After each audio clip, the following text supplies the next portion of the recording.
கிறிஸ்து இயேசுவுக்குள் மிகவும் அன்பாக அழைக்கப்பட்டு தெரிந்து கொள்ளப்பட்ட சகோதர சகோதரிகளே, உங்கள் யாவருக்கும் நம்முடைய பிதாவாகிய தேவனாலும் நம்முடைய கர்த்தராகிய கிறிஸ்து இயேசுவினுடைய இனி நாமத்தினாலும் கிருபையும் சமாதானம் உண்டாவதாக. இன்றைய நாளையும் கூட தேவன் நமக்கு ஒரு விசேஷமான கொடுத்து இப்படியாக ஒரு சிலரை நம்மை ஒன்று கூட்டி அவருடைய பரிசுத்தமான வார்த்தைகளை தியானிக்கும்படியாக அவர் பாராட்டுகின்ற கிருபைக்காக நம் அனைவரும் ஒரு கர்த்தர் இயேசு மூலம் நன்றிகளை எடுத்துக்கொள்வோம். அது மட்டும் இல்லாமல் இந்த ஒரு அரிய வாய்ப்பை பிதாவாகிய தேவன் எனக்கு கொடுத்ததற்காக தனிப்பட்ட விதத்தில் என்னுடைய நன்றிகளை கர்த்தர் இயேசு மூலம் அவருக்கு ஏறெடுத்துக் கொள்கிறேன். சகோதர சொன்னமாக நம்ம பார்க்குற பாடத்தினுடைய தலைப்பு நொறுக்க சித்தமாகி. அப்போ இந்த தலைப்பை பார்க்கும் போதே நொறுக்க சித்தம் கொண்டவர் யார், நொறுக்கப்பட்டவர் யார்? ஒரு எளிமையான கேள்வி தான் கேட்குறோம், தெரிஞ்சது தான். யாருங்க நொறுக்க சித்தம் கொண்டவர்? பிதாவாகிய தேவன். நொறுக்கப்பட்டவர் பாருங்க. இந்த சிந்தையோடு நம்ம இந்த பாடத்துக்குள்ளே கடந்து போகலாம். இன்னொன்று, இந்த பாடம் ஏதோ புது சிருஷ்டி உணர்ச்சி வசப்படக்கூடியதுக்காக எடுக்கக்கூடிய பாடம் இல்லை, உணர்வுகளை வெளிப்படுத்தக்கூடியதாக இருக்கணும். நம்ம கேட்கும்போது உணர்ச்சி வசப்படக்கூடாது. இதில் புது சிருஷ்டி ஒரு உணர்வு எப்படி இருக்கணும் அப்படிங்கிறத நம்மை நாமே சோதித்து பார்க்கணும்.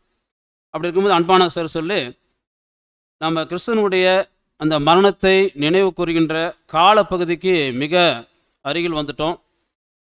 அப்படின்னும் போது அவருடைய மரணத்தை நம்ம என்ன செய்யணுங்க, முழுமையாக பார்க்கலாங்களா? ஏன்னா நம்ம நார்மலாக ஒரு சப்ஜெக்ட் எப்படி பார்ப்போம்னா நிழலும் பொருளுமா பார்ப்போம், இல்லைனா சீசர்கள் வச்சு பார்ப்போம், பேதுரு, யாருங்க, யூதாஸ், இந்த மாதிரி பார்ப்போம், அல்லது சில கேரக்டர்ஸ் வச்சு பார்ப்போம். இங்கே பார்த்தீங்கன்னா இயேசுவையே பார்க்கலாம். எப்படி அவருடைய மரணம் எப்படி, ஏன்னா பாத்திரம் அப்படின்னு சொல்லும்போது அந்த பாத்திரத்துக்குள்ளே பார்த்தீங்கன்னா ரெண்டு விஷயம் இருக்குது, கிறிஸ்துவனுடைய பலி மற்றும் மரணம் இருக்குது.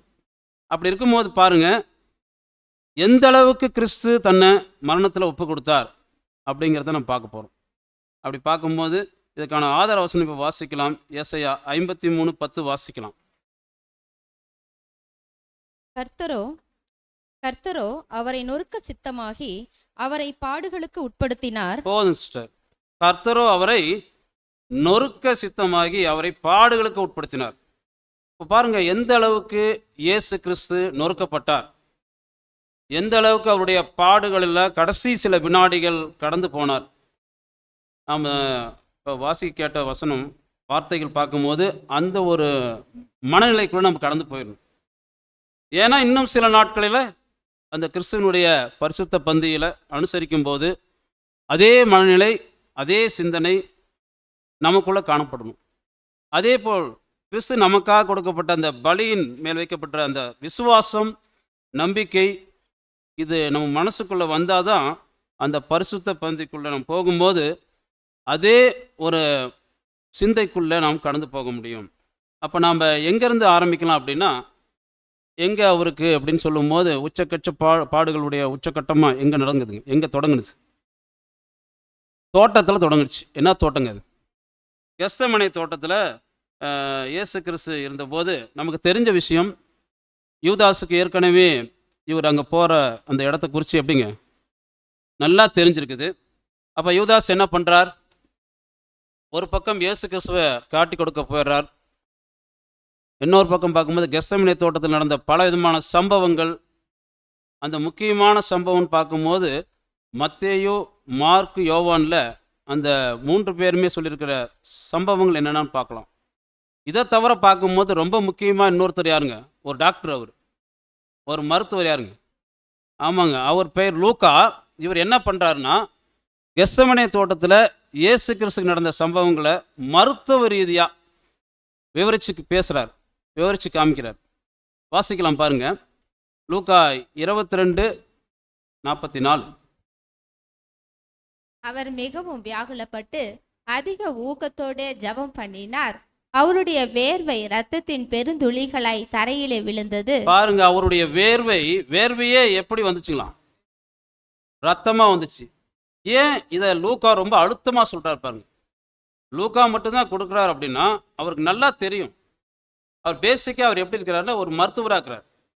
உதாரணத்துக்கு யூதாஸ் பற்றி படிக்கும்போது கூட அவர் எப்படி செத்தார் நம்ம படிக்கிறோங்க, 4 கொண்டு செத்தார். ஆனால் லூக்கா மட்டும்தான் என்ன ரிப்போர்ட் கொடுக்குறாங்க? போஸ்ட்மார்ட்டம் ரிப்போர்ட் கொடுக்குறாரு. என்ன சொல்றாருங்க? அவர் செத்த பிறகு எப்படிங்க? ஆமாம், குடல் சரிந்து செத்தார். பாருங்க, ரொம்ப கிளியரா மருத்துவ ரீதியான காரியங்களை லூக்கா தான் அங்கே பதிவு செய்கிறார். இப்போ நம்முடைய பாடத்துக்கு மிக முக்கியம் லூக்கா சொன்ன வார்த்தைகள். இன்னைக்கு அவர்கள் எப்படி பேசுகிறாங்கன்னா இதை நம்ம புரிஞ்சுக்கிறதுக்கு பாருங்கள், மருத்துவ ரீதியாக புரிஞ்சுக்கலாம். ஏன்னா அந்த ரத்தம் எப்படி வந்துச்சுங்களா? வேர்வை ரத்தத்தின் பெருந்துளியாக வந்திருக்கு அப்படின்னா அதை எப்படி சொல்கிறாங்கன்னா ஹெமட்டாட்ரிசஸ் அப்படின்னு சொல்கிறாங்க. ஒரு இது மருத்துவ ரீதியாக சொல்லும் போது. ஏன்னா இப்போ நம்ம தோல் இருக்குன்னா தோலினுடைய மேல் பகுதியில் தான் அந்த வேர்வை வருது, வேர்வை துளிகள் வருது இல்லைங்களா? வேர்வை துளிகள் வரும்போது அது சுரக்கிறதுக்கான ஒரு சுரப்பி இருக்குது. அது ஒரு நரம்பு கொத்து மாதிரி இருக்கும். அதுதான் என்ன பண்ணுங்களா, வேர்வை சுரந்து நம்ம முடி இருக்குது பார்த்தீங்களா, முடிக்கு பக்கத்தில் சின்ன சிறிய ஓட்டை, கண்ணுக்கு தெரியாத சின்ன சின்ன ஓட்டைகள், அந்த ஓட்டை வழியாக தான் வேர்வை வெளியே வருது. பாருங்கள், அந்த இடத்துல அதிகமான அளவுக்கு அதிகமான ஒரு அழுத்தம், மன அழுத்தம் அதிகமாக வரும்போது அந்த நரம்பு குழாய்கள் என்ன ஒன்று வெடிச்சிடும். வெடிக்கும் போது அதுலேருந்து என்ன வருங்க, ரத்தம் வேர்வையாக கலந்து வேர்வை துளியாக வெளியே வரும். இதுதான் கான்செப்ட், ஒரு அறிவியல் ரீதியானது. பாருங்கள், அவருக்கு எந்த அளவுக்கு அந்த மன அழுத்தம் பாருங்கள். இபிசியில் கொடுக்கும்போது கூட நம்ம ரிசல்ட்ஸ் கொடுக்குறாரு. த ட்ராப்ஸ் அப்படின்னு கொடுக்குறாரு. Are symptomatic of a disease called diabetes அப்படின்னு சொல்லப்படுது. அதாவது extreme tension of the nervous system. நம்ம உடம்புல இருக்கக்கூடிய நரம்பு மண்டலம்னு சொல்லுவாங்க. அந்த பகுதி ரொம்பவும் அளவுக்கு அதிகமான அழுத்தம் போகும்போது தான் இந்த நரம்பு மண்டலத்தினுடைய தீவிர பதட்டத்தால் தான் என்ன ஆகும்னா இந்த மாதிரியான நோய் வருங்களாம். நம்மளாம் இப்போ பாட்டெல்லாம் கேட்டோம், நமக்காக என்ன பண்ணியிருக்காரு. அப்படி பாருங்க, எந்த அளவுக்கு அவர் மன அழுத்தத்துக்குள்ளே சென்றிருந்தா வேர்வை நரம்புகள் வெடித்து ரத்தமே வெளியே வந்திருக்கும் பாருங்க. எந்த அளவுக்கு அந்த ஒரு அழுத்தத்தில் போயிருக்கணும். ஏன் அப்படி போயிருக்கணும்? எதற்காக இந்த மன அழுத்தம்? ஏன்னா அவருக்கு முன்னாடியே தெரியுமே, பலி செலுத்து தான் வந்திருக்கிறோங்கிற யாருக்கு தெரியுங்க?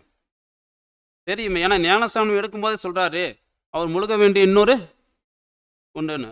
இன்னும் சொல்லப்போனால் வருஷம் பஸ்கா பண்டிகைக்கு வரும்போது யூதர்களில் யாரோ ஒருத்தர் அந்த இடத்துல பார்த்தீங்கன்னா எருசலேமுக்கு அந்த என்ட்ரன்ஸில் குற்றவாளியாக சிலுவையில் என்ன பண்ணியிருப்பாங்க, அறையப்பட்டிருப்பாங்க. அந்த மாதிரி பஸ்கா பண்டிகை போகும்போது அதை கடந்து அதை பார்த்துட்டு தான் போகணும் எல்லாருமே. அப்படி இருக்கும்போது இதுதான் ரோமர்களுடைய வழக்கமாக இருக்குது. அப்போ இது நல்லாவே அவருக்கு தெரியுமே, இப்படி எல்லாம் நடக்கும்னு தெரிஞ்சுமே ஏன் இந்த மன அழுத்தம்? எந்த அளவுக்கு மனசுக்குள்ளே ஒரு அழுத்தம் வந்திருந்தா ரத்தம் என்ன மாறுதுங்க, வேர்வையாக ரத்தமாக வந்திருக்கும். பாயிண்ட்டுக்கு வந்துடலாம். இப்போ யூதாஸ் அவரை காட்டி கொடுக்குறார். இயேசு கிறிஸ்துவ அவர்கள் பிடிச்சாச்சு. அவரை அன்னைக்கு இரவே என்ன பண்ணுறாங்கன்னா எங்கே கொண்டு போகிறாங்க, பிரதான ஆசாரியர் வழியாக தான் நியாயம் விசாரிக்கணும், காய்ப்பாக தான் விசாரிக்கணும். ஆனால் அதற்கு முன்பதாக யார்கிட்ட அங்கே போகிறாங்க, அவங்க மாமாக்கிட்ட அண்ணாக்கிட்ட இயேசு விசாரிக்க ஒப்படைக்கிறாங்க. ரொம்ப விசேஷமாக பார்க்கணும்னா அன்னைக்கு இயேசு கிறிஸ்துவ தேடினவங்க அநேகர். ஆனால் இவர் தான் நாசரேத்தூர் இயேசு கிறிஸ்துவா அப்படின்னு சில பேருக்கு தான் தெரியும். என்னைக்கு இயேசு கிறிஸ்து கழுதை மேலே ஏறி வரும்போது இந்த ஓசானா பாடும்போது அன்னைக்கு ஒரு கலகமே வந்துச்சுங்களாம். என்னென்னா யூதர்கள் மத்தியிலும் அந்த பரிசேயர்கள் மத்தியிலும் யார் இந்த நாசரேத்தூர் இயேசு, இந்த பஸ்கா பண்டிகைக்கு வரும்போது அவரை கண்டுபிடிக்கணும் அப்படிங்கிறதுல ரொம்ப ஆர்வமாக இருந்தாங்களாம். இதை குறித்து கூட யோவான் சொல்கிறாரு, இப்போ வந்திருக்கிற பஸ்கா பண்டிகைக்கு முந்தின வருஷம் இயேசு எப்படி வந்தாருன்னா மறைமுகமாக வந்தாருங்களாம். ஏன்னா அவருக்கு இன்னும் அந்த நேரம் வரல, அந்த பஸ்கா பண்டிகைக்கு வந்திருக்காரு. அப்போ பாருங்கள், இயேசு கிறிஸ்துவ கொலை செய்ய தேடிக்கிட்டே இருக்கிறாங்க, ஒரு சதி திட்டம் போடுறாங்க. அப்போ 32வது வயசுலேயே பஸ்கா பண்டிகைக்கு போகும்போதே அவரிடம் கேட்டிருக்காங்க. என்ன கேட்டிருக்காங்க, கொலை செய்யணும்னு யாரையோ தேடிட்டு இருக்கிறாங்களே எல்லாருமே, அவர் நீர்தானோ அப்படின்னு கேட்டிருக்காங்க. அப்படின்னா ஒரு வருஷம் கழித்து இவரை கொலை செய்ய ஒரு வருஷத்துக்கு முன்னாடியே ப்ரீ பிளானிங் நடக்குது பாருங்க. முன்னாடியே ஆயத்தம் செய்கிறாங்க, எப்படி இவரை கொலை பண்ணலான்னு பிளான் பண்ணுறாங்க. அப்போ இயேசு கடைசி பஸ்காக வரும்போது அங்கே ஒரு பிரச்சாரமே போயிருக்குங்க. யூதர்கள் மத்தியிலும் பரிசேயர்கள் மத்தியிலும் ஒரு பிரச்சாரமே போயிருக்கு, யார் அவரை கண்டுபிடிக்கலாம். பாருங்க, கொலை பண்ணுறதுக்கு தனியாக ஒரு இது நடந்திருக்கு. இப்படிப்பட்ட சூழ்நிலை தான் இயேசு கிறிஸ்துவை கைது செய்து எங்கே கொண்டு வராங்க? அண்ணா கிட்ட கொண்டு வந்து நிறுத்துறாங்க. அவரும் நிறைய கேள்விகள் கேட்குறார், அவமானப்படுத்துறார், கை காலை கட்டுறாங்க. பாருங்க, அப்படி இருக்கும்போது இங்கேருந்து எங்கே அனுப்புகிறாங்க? அதுக்கு அடுத்தது பிரதான ஆசிரியர் காய்பா கிட்ட அனுப்புகிறாங்க. இப்போ இந்த இடத்துல கவனிக்கலாம் ஒரு முக்கியமான சம்பவம். என்ன சம்பவம்னா, இப்போ 2வது நீதிமன்றத்துக்குள்ளே போகிறார். காய்பா நேராக வராரு. இப்போ அவர் நியாயம் தீர்க்கணும். இப்போ நியாயம் தீர்க்கணும்னா என்ன நடக்கணுங்க? நியாயம் விசாரிக்கிறதுக்கு என்ன தேவை? சாட்சிகள் வேணும். ஆனால் சாட்சிகள் தேடுறாங்க பாருங்க. அது என்ன சாட்சிகள்னு பார்க்கலாம். மத்தேயு 26:59 வாசிக்கலாம். பிரதான ஆசாரியரும் மூப்பரும் சங்கத்தார் யாவரும் வாசிங்க sister. இயேசுவை கொலை செய்யும்படி பிரதான ஆசாரியரும் மூப்பரும் சங்கத்தார் யாவரும் இயேசுவை கொலை செய்யும்படி அவருக்கு விரோதமாய் பொய் சாட்சி தேடினார்கள். பாருங்க, இப்ப தேடுற சாட்சியை என்ன வச்சுங்க? மத்தேயு என்ன சொல்லிட்டாருங்க? சாட்சி எப்படி இருக்குங்களா? பொய் சாட்சின்னு சொல்லிட்டாரு. மேல வாசிக்கலாம் சிஸ்டர். ஒருவரும் அகப்படவில்லை. அநேகர் வந்து பொய் சாட்சி சொல்லியும் அவர்கள் சாட்சி ஒவ்வவில்லை. கடைசியிலே 2 பொய் சாட்சிகள் வந்து வாசிங்க சிஸ்டர். தேவனுடைய ஆலயத்தை இடித்து போடவும் 3 நாளைக்குள்ளே அதை கட்டவும் என்னாலே ஆகும் என்று இவன் சொன்னான் என்றார்கள். பாருங்க, இவர்கள் சொன்ன சாட்சி உண்மையா பொய்யா? மத்தேயு என்ன சொல்லிட்டாரு? பொய் சாட்சினாரு. எத்தனை சாட்சிங்க? 2 சாட்சி. அப்ப இயேசு கிறிஸ்து ஏதோ சொல்றாரு, 3 நாளை இந்த ஆலயத்தை கட்டிடுறேன் நான் அப்படின்னு சொன்னாரா இல்லைங்களா? இடிச்சு போடுங்க அப்படின்னு சொன்னாரா இல்லைங்களா? பாருங்க, இந்த இடத்துல மத்தேயு இதை பொய் சாட்சின்னு சொல்றாருன்னா மார்க் எப்படி சொல்றாருன்னு பார்க்கலாங்க. மார்க் 14:57 வாங்கலாம். அப்பொழுது சிலர் எழுந்து, கைவேலையாகிய இந்த தேவாலயத்தை நான் இடித்து போட்டு கைவேலை அல்லாத வேறொன்றை 3 நாளைக்குள்ளே கட்டுவேன் என்று இவன் சொன்னதை நாங்கள் கேட்டோம் என்று. பாருங்க, அப்ப இயேசு கிறிஸ்து இதை சொன்னாரா சொல்லலைங்களா? வசனங்கள் பார்க்கும்போது எப்படி தெரியுதுங்க? மத்தேயு மார்க்கு இந்த பொய் சாட்சி என்ன சொல்றாங்க, ஏன் இதை சொல்றாங்க அப்படின்னு பார்க்கும்போது நாம் சொல்றோம் இது பொய் சாட்சி தான் சொல்றோம். கிறிஸ்து சொல்லியா அப்படின்னா சொன்னார், அதை நம்பிக்கிட்டு இருக்குமா இல்லைங்களா? ஆனால் எந்த கோணத்தில் அது பொய் சாட்சி ஆகுதுன்னு தான் பார்க்குறோம். 2 சொன்ன விஷயத்துலையும் யார் பொய் இது சாட்சி வந்து கரெக்டாகிற மாதிரி தெரியுது. இயேசு தான் சொல்லிவிட்டாரு, தப்பாக தான் சொல்லிட்டாருன்னு. உண்மையாக சொல்ல போனால் இயேசு கிறிஸ்து அதை என்ன செய்யலைங்க, சொல்லவே இல்லை. ஆனால் வேறொரு விஷயத்த சொன்னார் பாருங்க. அவர் என்ன சொன்னார்னா, யோவான் நமக்கு தெளிவாக சொல்லிட்டார் பாருங்க. வசனம் வாசிக்கலாம். யோவான் 2:19 வாசிக்கலாம். இயேசு அவர்களுக்கு பிரதியுத்தரமாக, இந்த ஆலயத்தை இடித்து போடுங்கள், 3 நாளைக்குள்ளே இதை எழுப்புவேன் என்றார். கவனிச்சிங்களா? யோவான் சொல்றதுக்கும் மத்தேயு மார்க்கு சொல்றதுக்கும் ஏதாவது வித்தியாசம் இருக்குங்களா? இயேசு கிறிஸ்து என்ன சொன்னார்? இந்த ஆலயத்தை நீங்கள் இடித்து போடுங்கள், நான் இதை கட்டுகிறேன்னு சொன்னார். ஆனால் பொய் சாட்சி என்ன? இந்த ஆலயத்தை இவரே என்ன செய்வாராம்? இடிச்சு போட்டுருவாராம், இவரே கட்டுவாராம். பாருங்க, ஒரே ஒரு வார்த்தையை மாத்திட்டாங்க. நீங்கள்ங்கிறத தூக்கிட்டு என்ன பண்ணிட்டாங்க? அவர் தான்ட்டாங்க. இதாங்க அந்த பொய் சாட்சி. பாருங்க, எப்படி ஒரு உதாரணம் பாருங்க. இதை கற்பனை பண்ணி பாருங்க. இந்த மாதிரி ஒரு பொய் சாட்சியை ஜோடன் பண்ணிட்டாங்க. உதாரணமாக எடுத்துக்கலாமே. இப்போ நம்மள ஒருத்தர் போய் நிற்கிறோம். இப்போ நின்றுட்டு தேவாலயத்தை அப்படி கற்பனை பண்ணிக்கலாம். புல்டவுசர் இடத்துல வந்து இடிக்க சொன்னால் கொஞ்சம் யோசனை பண்ணி பாருங்க. சர்ச்சு இருக்கிற இடத்துல போய் நின்றுட்டு அங்கே இருக்கவங்க என்ன ஆகுங்க பாருங்க. அந்த மாதிரி சாட்சி அப்படி ஜோடனை பண்ணுறாங்க. சும்மா விட்டுருவாங்களா? அவங்க அடிச்சே கொண்டுடுவாங்கிற அந்த ஒரு கான்செப்டுக்கு வரதுக்கு தான் இந்த விஷயமே. பாருங்க, அதான் நடந்துச்சு. எங்களுடைய ஆலயத்தை நீங்கள் இடித்து போடுவீங்களா? இதை விட தேவதூஷணம் வேறு எதுவும் கிடையாது. தேவனுக்கு விரோதமான பேசுகிற ஒரு ஆதாரம் தேவையில்லை அப்படின்ட்டு என்ன பண்ணுறாங்கன்னா, வார்த்தையை மாற்றி கிறிஸ்து சொல்லாததை சொல்லி அர்த்தத்தையே மாற்றி வச்சுட்டாங்க. இது ஒரு பொய் சாட்சி. இந்த இடத்துல இயேசு கிறிஸ்து எப்படி நம்மளாம் என்ன செய்வோங்க? நம்ம உண்மையாக நடந்துட்டு பொய்யா சொன்னால் நம்ம என்ன செய்வோம்? எவ்வளோ கோவப்படுவோம். ஆனால் இவர் அமைதியாக இருக்கிறார். பாருங்க, இதெல்லாம் வந்து அப்படியே கடந்து போகிறார். இயேசு கிறிஸ்துவை கண்ணை கட்டுறாங்க, அடிக்கிறாங்க, துப்புறாங்க, ஓங்கி அடிக்கிறாங்க, பலமாக அடிக்கிறாங்க. அப்போ பாருங்க, ரொம்ப அவமானப்படுத்துகிறாங்க. ஆனால் மிகப்பெரிய தீர்க்க தரிசனம் நிறைவேறணும். அது என்ன அப்படின்னு பார்த்தீங்கன்னா, யூதருடைய வழக்கம் என்னென்னா, ஒரு மனுஷன் தேவதூஷணம் செஞ்சுட்டா அந்த மனுஷனை அவமானப்படுத்தணும். அந்த அவமானத்தின் சின்னத்தை முதல்ல செய்வாங்களாம், அவமானத்தின் அடையாளத்தை செய்வாங்களாம். அது வந்து இயேசு கிறிஸ்து செஞ்சுருக்காங்க பாருங்கள். இன்னும் வசனம் வாசிக்கலாம் பாருங்கள், ஏசாயா 50:6 வாசிக்கலாம். அடிக்கிறவர்களுக்கு என் முதுகையும் தாடை மயிரை பிடுங்குகிறவர்களுக்கு என் தாடைகளையும் ஒப்பு கொடுத்தேன். பாருங்க, அடிக்கிறவர்களுக்கு என் முதுகையும் தாடை மயிரை பிடுங்கிறவர்களுக்கு என் தாடைகளை ஒப்பு கொடுத்தேன் அப்படிங்கிறார். அப்போ ஒருவேளை இயேசுவின் தாடையை வந்து லேசாக பிடுங்கிருப்பாங்களா, லைட்டாக இப்படி இப்படி பிடிச்சி இழுத்துருப்பாங்களா? ஏன்னா யூதர்களுக்கு பார்த்தீங்கன்னா பெரிய பெரிய தாடி, இன்னைக்கு வரைக்கும் பார்த்தீங்கன்னா பெரிய தாடி வச்சாதான் அவங்களுக்கு ஒரு மதிப்பு, மரியாதை, அந்தஸ்து இதெல்லாங்க. எல்லாம் அதுக்குள்ளே தான். ஒரு ஆணுக்கு, ஒரு யூதனில் ஒரு ஆணாக பிறந்துட்டா அவங்களுக்கு தாடி நல்லா பெருசாக இருக்கணும். அதுதான் வந்து அவங்களுடைய யூதருடைய வழக்கமே. அதில் கொஞ்சம் ஏதாவது டேமேஜ்னாலும் அவமானம். அப்படி இருக்கும்போது பாருங்கள், இப்போ எப்படி அப்படின்னா போகிறங்க, அந்த பக்கம் போகிறவங்க வரவங்களாம் என்ன பண்ணியிருப்பாங்க, தாடி மேலே பிடிச்சி இழுத்துருப்பாங்க. அப்படி தாடையை பிடிச்சி இப்படி எரியும் போது சதையெல்லாம் அப்படியே வருங்க, பிச்சுக்கிட்டு வரும். சாதாரணமாக இருக்காது.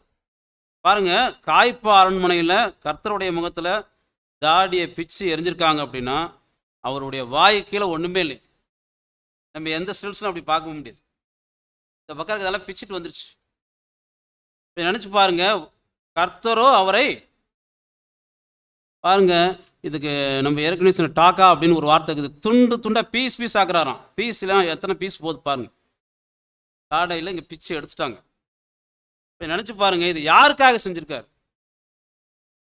நாமெல்லாம் பரம அழைப்புக்குள்ள வந்து ஜீவனை பெற்றுக்கொள்ளணும், இரண்டாம் ஏவாள் வெளியே வரணும்.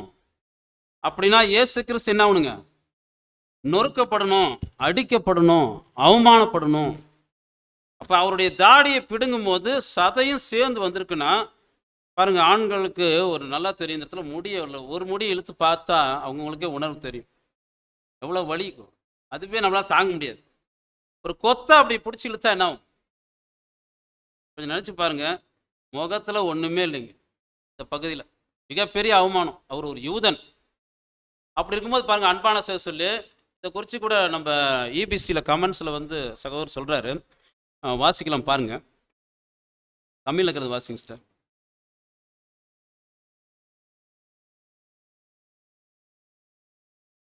சரி, நம்மளே வாசிச்சிடலாம். அது என்ன அவர் சொல்கிறாரு, ஒரு மனிதனின் தாடியை பறிப்பது வந்து வழங்கக்கூடிய மிகப்பெரிய அவமானங்களில் ஒன்றும், பெரிய அவமானம். இன்னும் சொல்லப்போனால் இங்கே தாடியில் ஏதாவது டேமேஜ் ஆயிடுச்சுன்னா அவங்க டாக்டர்கிட்ட போக மாட்டாங்களாம். அங்கே டாக்டர்கிட்ட போகிறதுக்கு பதிலாக சூசைட் பண்ணிக்குவாங்களாம். அந்த அளவுக்கு மிகப்பெரிய அவமானங்களாம். இதை ரசல்பதி அங்கே சொல்கிறார், அந்த இதில் கமெண்ட்ஸில் இருக்குது, நீங்கள் எடுத்து வேணால் அந்த வசனத்துக்கு எடுத்து பார்த்துக்கலாம். அப்படி இருக்கும்போது பாருங்கள், அன்பான சிஸ்டர், இப்பேற்பட்ட ஒரு அவமானத்தை நமக்காக அவர் வந்து செஞ்சிருக்கிறார். ஒட்டுமொத்த முழு மனுக்குலத்துக்கும் ஜீவன் கொடுத்துட்டார் தான். விசேஷமாக யாருங்க? ஆரோன் கணக்காகவும் பாருங்க, வார்த்தை கவனிங்க. அப்போ கிறிஸ்துவனுடைய சரீர அங்கத்துக்காகவும் அதை அந்த அவமானப்பட்டிருக்கார். பாருங்க, ஒரு வசனம் வாசிக்கலாம் பாருங்க, உபாகமும் 21-23 வாசிக்கலாம். இரவிலே அவன் பிரேதம் மரத்திலே தொங்கலாகாது, அந்நாளில் தானே அதை அடக்கம் பண்ண வேண்டும். தூக்கி போடப்பட்டவன் தேவனால் சபிக்கப்பட்டவன். போதும் சிஸ்டர், தேவனை குறித்து யாரோ தூஷணம் பேசிட்டா அவங்களுக்கு சாபம் என்ன தெரியுங்களா? மரத்தில் தூக்கி அடிக்கணுமா? தூக்கி அடிக்கணும்னா அவமானத்துக்குள்ளே கடந்து போகும் அதுக்கு முன்னாடி. அப்போ இயேசு கிறிஸ்து எந்த நிலைமைக்கு மாறிட்டார்னா, பாவமே அறியாதவர் நமக்காக பாவமாக்கப்பட்டார். அந்த பாவத்தின் விளைவு வந்து சிலுவையில் அறையப்படணும். அப்படி சிலுவையில் அறையணும்னா அதற்கு முன்பாக எல்லா விதத்திலையும் நொறுக்கப்படணும். அந்த நொறுக்குதல் ஒன்று தான் அந்த அவமானம், அந்த மாமிச சரீரத்தில் ஏற்பட்ட அவமானம். பாருங்க, அவருடைய தாடியை பிச்சு எரிஞ்சிட்டாங்க, தாடியில் வெறும் எலும்பு தான் இருந்திருக்குன்றாங்க. கான்செப்ட் அப்படிதான் சொல்கிறாங்க. இந்த சூழ்நிலையில் இங்கேருந்து எங்கே போகிறாங்க? யார்கிட்ட போகிறாங்க? அடுத்தது ரோமர்கிட்ட அனுப்புகிறாங்க. ரோமர்களை பார்த்தா அவங்க சாதாரணமானவங்கள, நம்ம கையெல்லாம் பார்த்தீங்கன்னா அவ்வளோ மொத்தம் இருக்காது, நம்மளதெல்லாம் அப்படியே ரொம்ப சாஃப்டாக இருக்கும். அவங்க வந்து நல்ல போல்டாக நீளமாக நல்லா அகலமாக இருக்குங்க. ஒரு மனுஷனை வந்து அடிக்கிறதுக்குன்னே, அடித்து சாவடிக்கிறதுக்குன்னே பிறந்தவங்களாம் அவங்க ரோமருக்கு.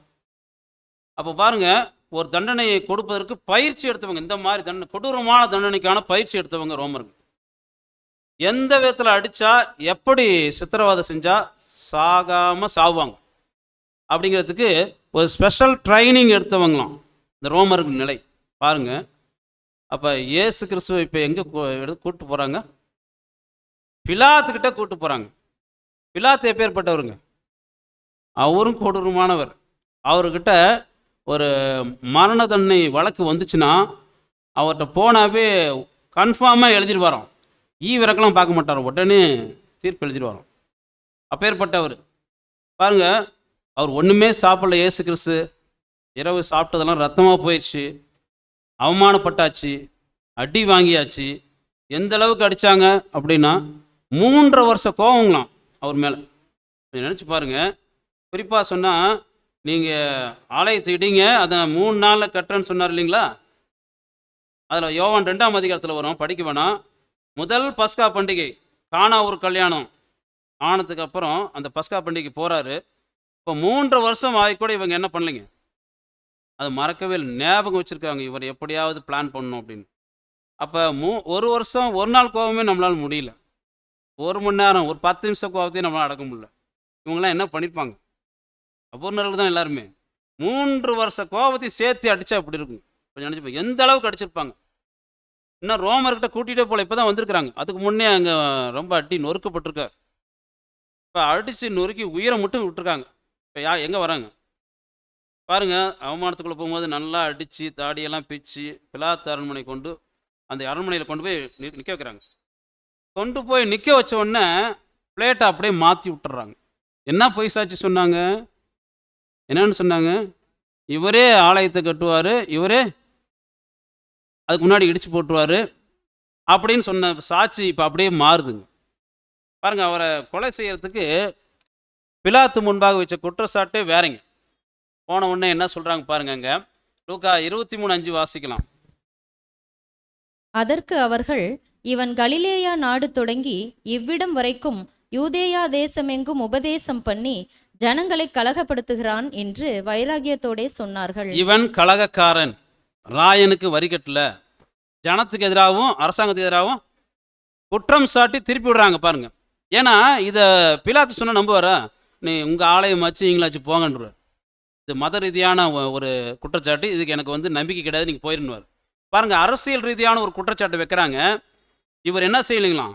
கலகம் பண்ணுறாரு, வரி கட்டுறதில்ல அப்படின்னு சொல்லும் போது இப்போ யாருக்கு என்ன கோபம் வரும்? பிலாத்துக்கு கோபம் வருங்க.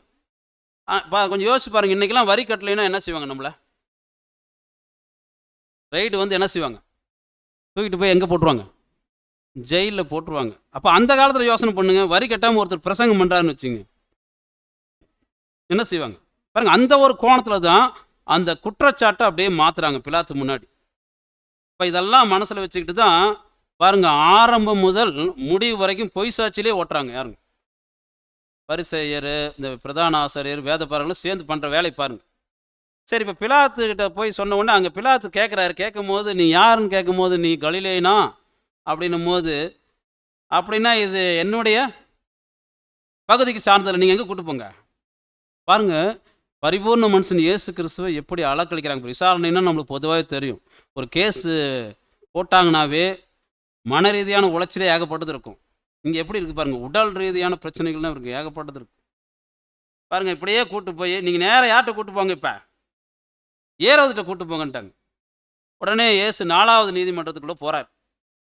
இயேசு வரதை பார்த்துட்டு எதிர்பார்த்துருக்கிறார் ஒருத்தர். ரொம்ப நாளாக இயேசுனுடைய பிரசங்கத்தை, அவருடைய அந்த வார்த்தைகளை கேட்பதற்கு ரொம்ப ஆசையாக இருக்கிறார். ஏதாவது இயேசு கிறிஸ்து பேச மாட்டாரா அப்படின்னு அங்கே போய், நாசரேத்து இயேசு நீங்கள் தானே அப்படின்னு கேட்டு இதை பேசுங்க அப்படின்னா, அப்போ போய் நின்ன உடனே எதுவும் ஒரு வார்த்தை கூட பேசுறீங்களா இயேசு கிறிஸ்து? ஏன்னா அவருக்கு தெரியும் எப்படி விசாரணையில் அந்த காலத்தை சரியாக நகர்த்திட்டு போகணுன்னு. விசாரணை பண்ணுற இடத்துல இந்த டைமிங் கரெக்டாக, அந்த டைமில் போய் அங்கே போய் சிலுவையில் அறையப்பட்டு சாகணும். அப்படின்னா யார்கிட்ட பேசினா என்ன பிரயோஜனம் இருக்குது? இவர்கிட்ட பேசினா என்ன நடக்குங்க? 3 வருஷம் தொடர்ந்து தேவ வார்த்தைகளை பேசினவர் ஏரோது முன்பாக பேசவே இல்லை. பேசினா என்ன நடந்திருக்கும்? ஏரோது ராஜா இவர் பேச்சை கேட்டு என்ன இருவாங்க? விடுதலை பண்ணி வந்தவங்கெல்லாம் துரத்தி விட்டுருவார், நீங்களாம் போங்க அப்படின்னு. அப்போ அதுதான் பிதாவினுடைய சித்தமா? பாருங்கள், ஏரோது ராஜா, பிலாத்து இந்த மாதிரிலாம் பார்க்கும்போது இவங்களெல்லாம் கடந்து போகிறார். விசேஷமாக பிலாத்துன்னு சொல்லும்போது கொஞ்சம் பிலாத்து கூட எப்படிங்க இவர் எப்படிங்க இவருடைய கிரியை, இவருடைய பேசுகின்ற வார்த்தைகள், இவருடைய நிதானிப்பெல்லாம் பார்த்துட்டு அவர் என்ன சொல்லிட்டாரு, இந்த மனுஷனிடம் ஒரு குற்றமும் காணவில்லை அப்படிங்கிறாரு. அப்போ இயேசு கிறிஸ்தனுடைய அந்த மரண அனுபவங்கள்லாம் யாருக்கு பிடிச்சி போச்சு? பிலாத்துக்கு பிடிச்சிருக்குது. அவரை கூட நண்பராக்கிட்டாராம் அப்படின்னு நம்ம அனுமானிக்கலாம். பாருங்க, ஏன்னா நாம் இன்னைக்கு எடுத்துக்கலாம். இப்போலாம் நம்ம பாருங்கள், இயேசுவை சொல்லிட்டு வந்து யாரை கம்பேர் பண்ணிட்டு வரணுங்க? இயேசு தலைனா அவருடைய சரீரங்கமாக அழைக்கப்பட்ட நாம் இன்னைக்கு இப்போ இவருடைய ஸ்தானத்தில் இவர் ஒரு சத்துரு மாதிரி தானே. அவரே என்ன பண்ணிட்டார் பாருங்க, நண்பராக்கிட்டார். நம்ம சகோதரரே நம்ம என்ன செய்ய முடியலைங்க, நம்ம அன்பு காமிச்சு நம்ம அரவணைக்க முடியல. இவர் என்ன பண்ணிட்டு இருக்காருங்க, சத்துருக்களை சிநேகியுங்கள். பிதாவுடைய தெய்வீக திட்டத்துக்கு எதிராக செயல்பட்டு இருக்கிறவங்க அவங்களாம். அவ பாருங்க, இதெல்லாம் நமக்கு பாடங்க. நாம் கூட இயேசு கிறிஸ்துவனுடைய வழியில் போகிறோம், ஆனால் அவருக்கு விரோதமாக போய்கிட்டே இருக்கிறோம். ஒருவேளை நீங்களும் நானும் அதே போல் இருந்தோம்னா இந்த நாளில் மாற்றிக்கணும் கண்டிப்பாக. ஏன்னா இந்த மனநிலை கிறிஸ்துவனுடைய பந்தியில் அனுசரித்து நம்ம என்ன செய்ய போகிறோம்? வெறுமனே பெயருக்கு அனுசரிச்சுட்டு இயேசு கிறிஸ்துவனுடைய மரண நாள் வந்துருச்சு, வருஷத்துக்கு ஒரு முறை வருது, சரி வந்த உடனே நம்ம அனுசரிக்கலாம், இது வேஸ்ட் அப்படிங்கிறார். பிரயோஜனமே கிடையாது. அப்போ அந்த நாளை நம்ம சரியாக நினைவு கூறணும் அப்படின்னா கிறிஸ்துவனுடைய சிந்தைக்கு போகணும். அப்போ கிறிஸ்துவனுடைய சிந்தைக்கு போகணுன்னா அவருக்கு ஏற்பட்ட அனுபவங்கள், அவர் அந்த பாடுகள் அவமானங்கள் மத்தியில் அவர் நடந்து கொண்ட விதம், பேசுகின்ற பேச்சு, நிதானிக்கின்ற காரியங்கள் கொஞ்சம் யோசிச்சு பாருங்க. இப்படியே நேராக அவரை எங்கே கூப்பிட்டு போகிறாங்க? பிலாத்து அரண்மனை கூட்டிகிட்டு போகிறாங்க. என்ன நடக்குது பார்த்தீங்கன்னா, இயேசு கிறிஸ்துவை எவ்வளோ பேர் அடிச்சிருப்பாங்க? 2-3 பேர் 4 பேர் அடிச்சிருப்பாங்களா? ஆளுக்கு ஒரு வாரில் வச்சு அடிச்சிருப்பாங்கன்னு நினைக்கிறேன். அப்படி தானுங்க. ஆனால் வசனம் என்ன சொல்லுது பாருங்கள், மத்தேயு 27:27 வாசிக்கலாம். அப்பொழுது தேசாதிபதியின் போர் சேவகர் இயேசுவை தேசாதிபதியின் அரண்மனையிலே கொண்டு போய் போர் சேவகரின் கூட்டம் முழுவதையும் அவரிடத்தில் கூடி வர செய்து. பார்த்தீங்களா? அப்போ என்ன போட்டிருக்குங்க, இங்கிலீஷில் ரெஜிமெண்ட் அப்படின்னு சொல்லுவாங்க, சில டிரான்ஸ்லேஷனில் பட்டாலியன் அப்படின்னு வரும், சில டிரான்ஸ்லேஷனில் ஃபுல் பேண்ட் அப்படின்னு வரும். அப்படின்னா அந்த பார்த்தீங்கன்னா போர் சேவகரின் கூட்டம் முழுவதையும் அவரிடத்தில் கூடி வர செய்து. அவங்க கூடி வந்து அவங்க என்ன செய்வாங்க பாருங்கள், எவ்வளோ பேர் அப்படின்னா சில கணக்குகள் சொல்கிறாங்க. நம்ம இந்த கணக்கு தியானத்துக்குள்ளே போவோன்னா நம்ம அதனுடைய இதுக்காக நம்ம பார்க்குறோம். ஒன்று 600 சொல்கிறாங்க, ஒன்று 1800 போர் சேவர்னு சொல்கிறாங்க. ஏன்னா பிலாத்தினுடைய அரண்மனையில் வந்து கூடினாவே அத்தனை பேர் இருப்பாங்கன்னு சொல்கிறாங்க. ஆனால் அடித்தது நம்ம கால்குலேஷன் பண்ணுவோம்னா குறைஞ்சது எவ்வளோ வேணாலும் அடிச்சுக்கலான்னு பார்த்துக்கலாம், எவ்வளோ நமக்கு தெரியாது.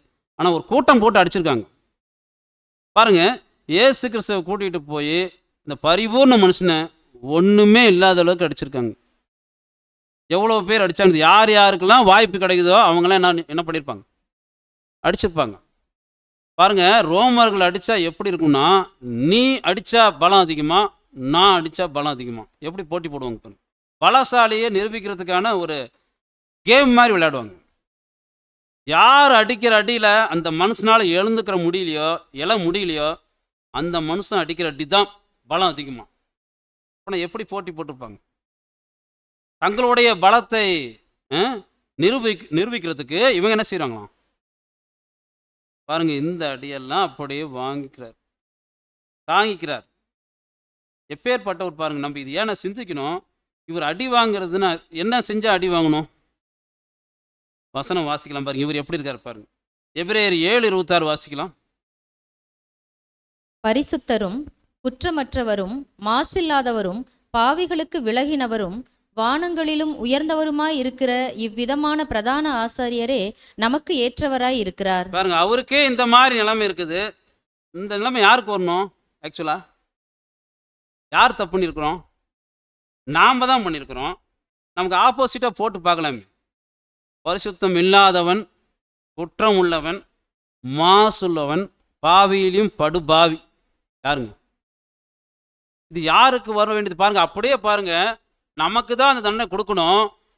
ஆனால் நம்ம கிறிஸ்து அப்படியே ரீப்ளேஸ் பண்ணுறாருங்க நமக்காக.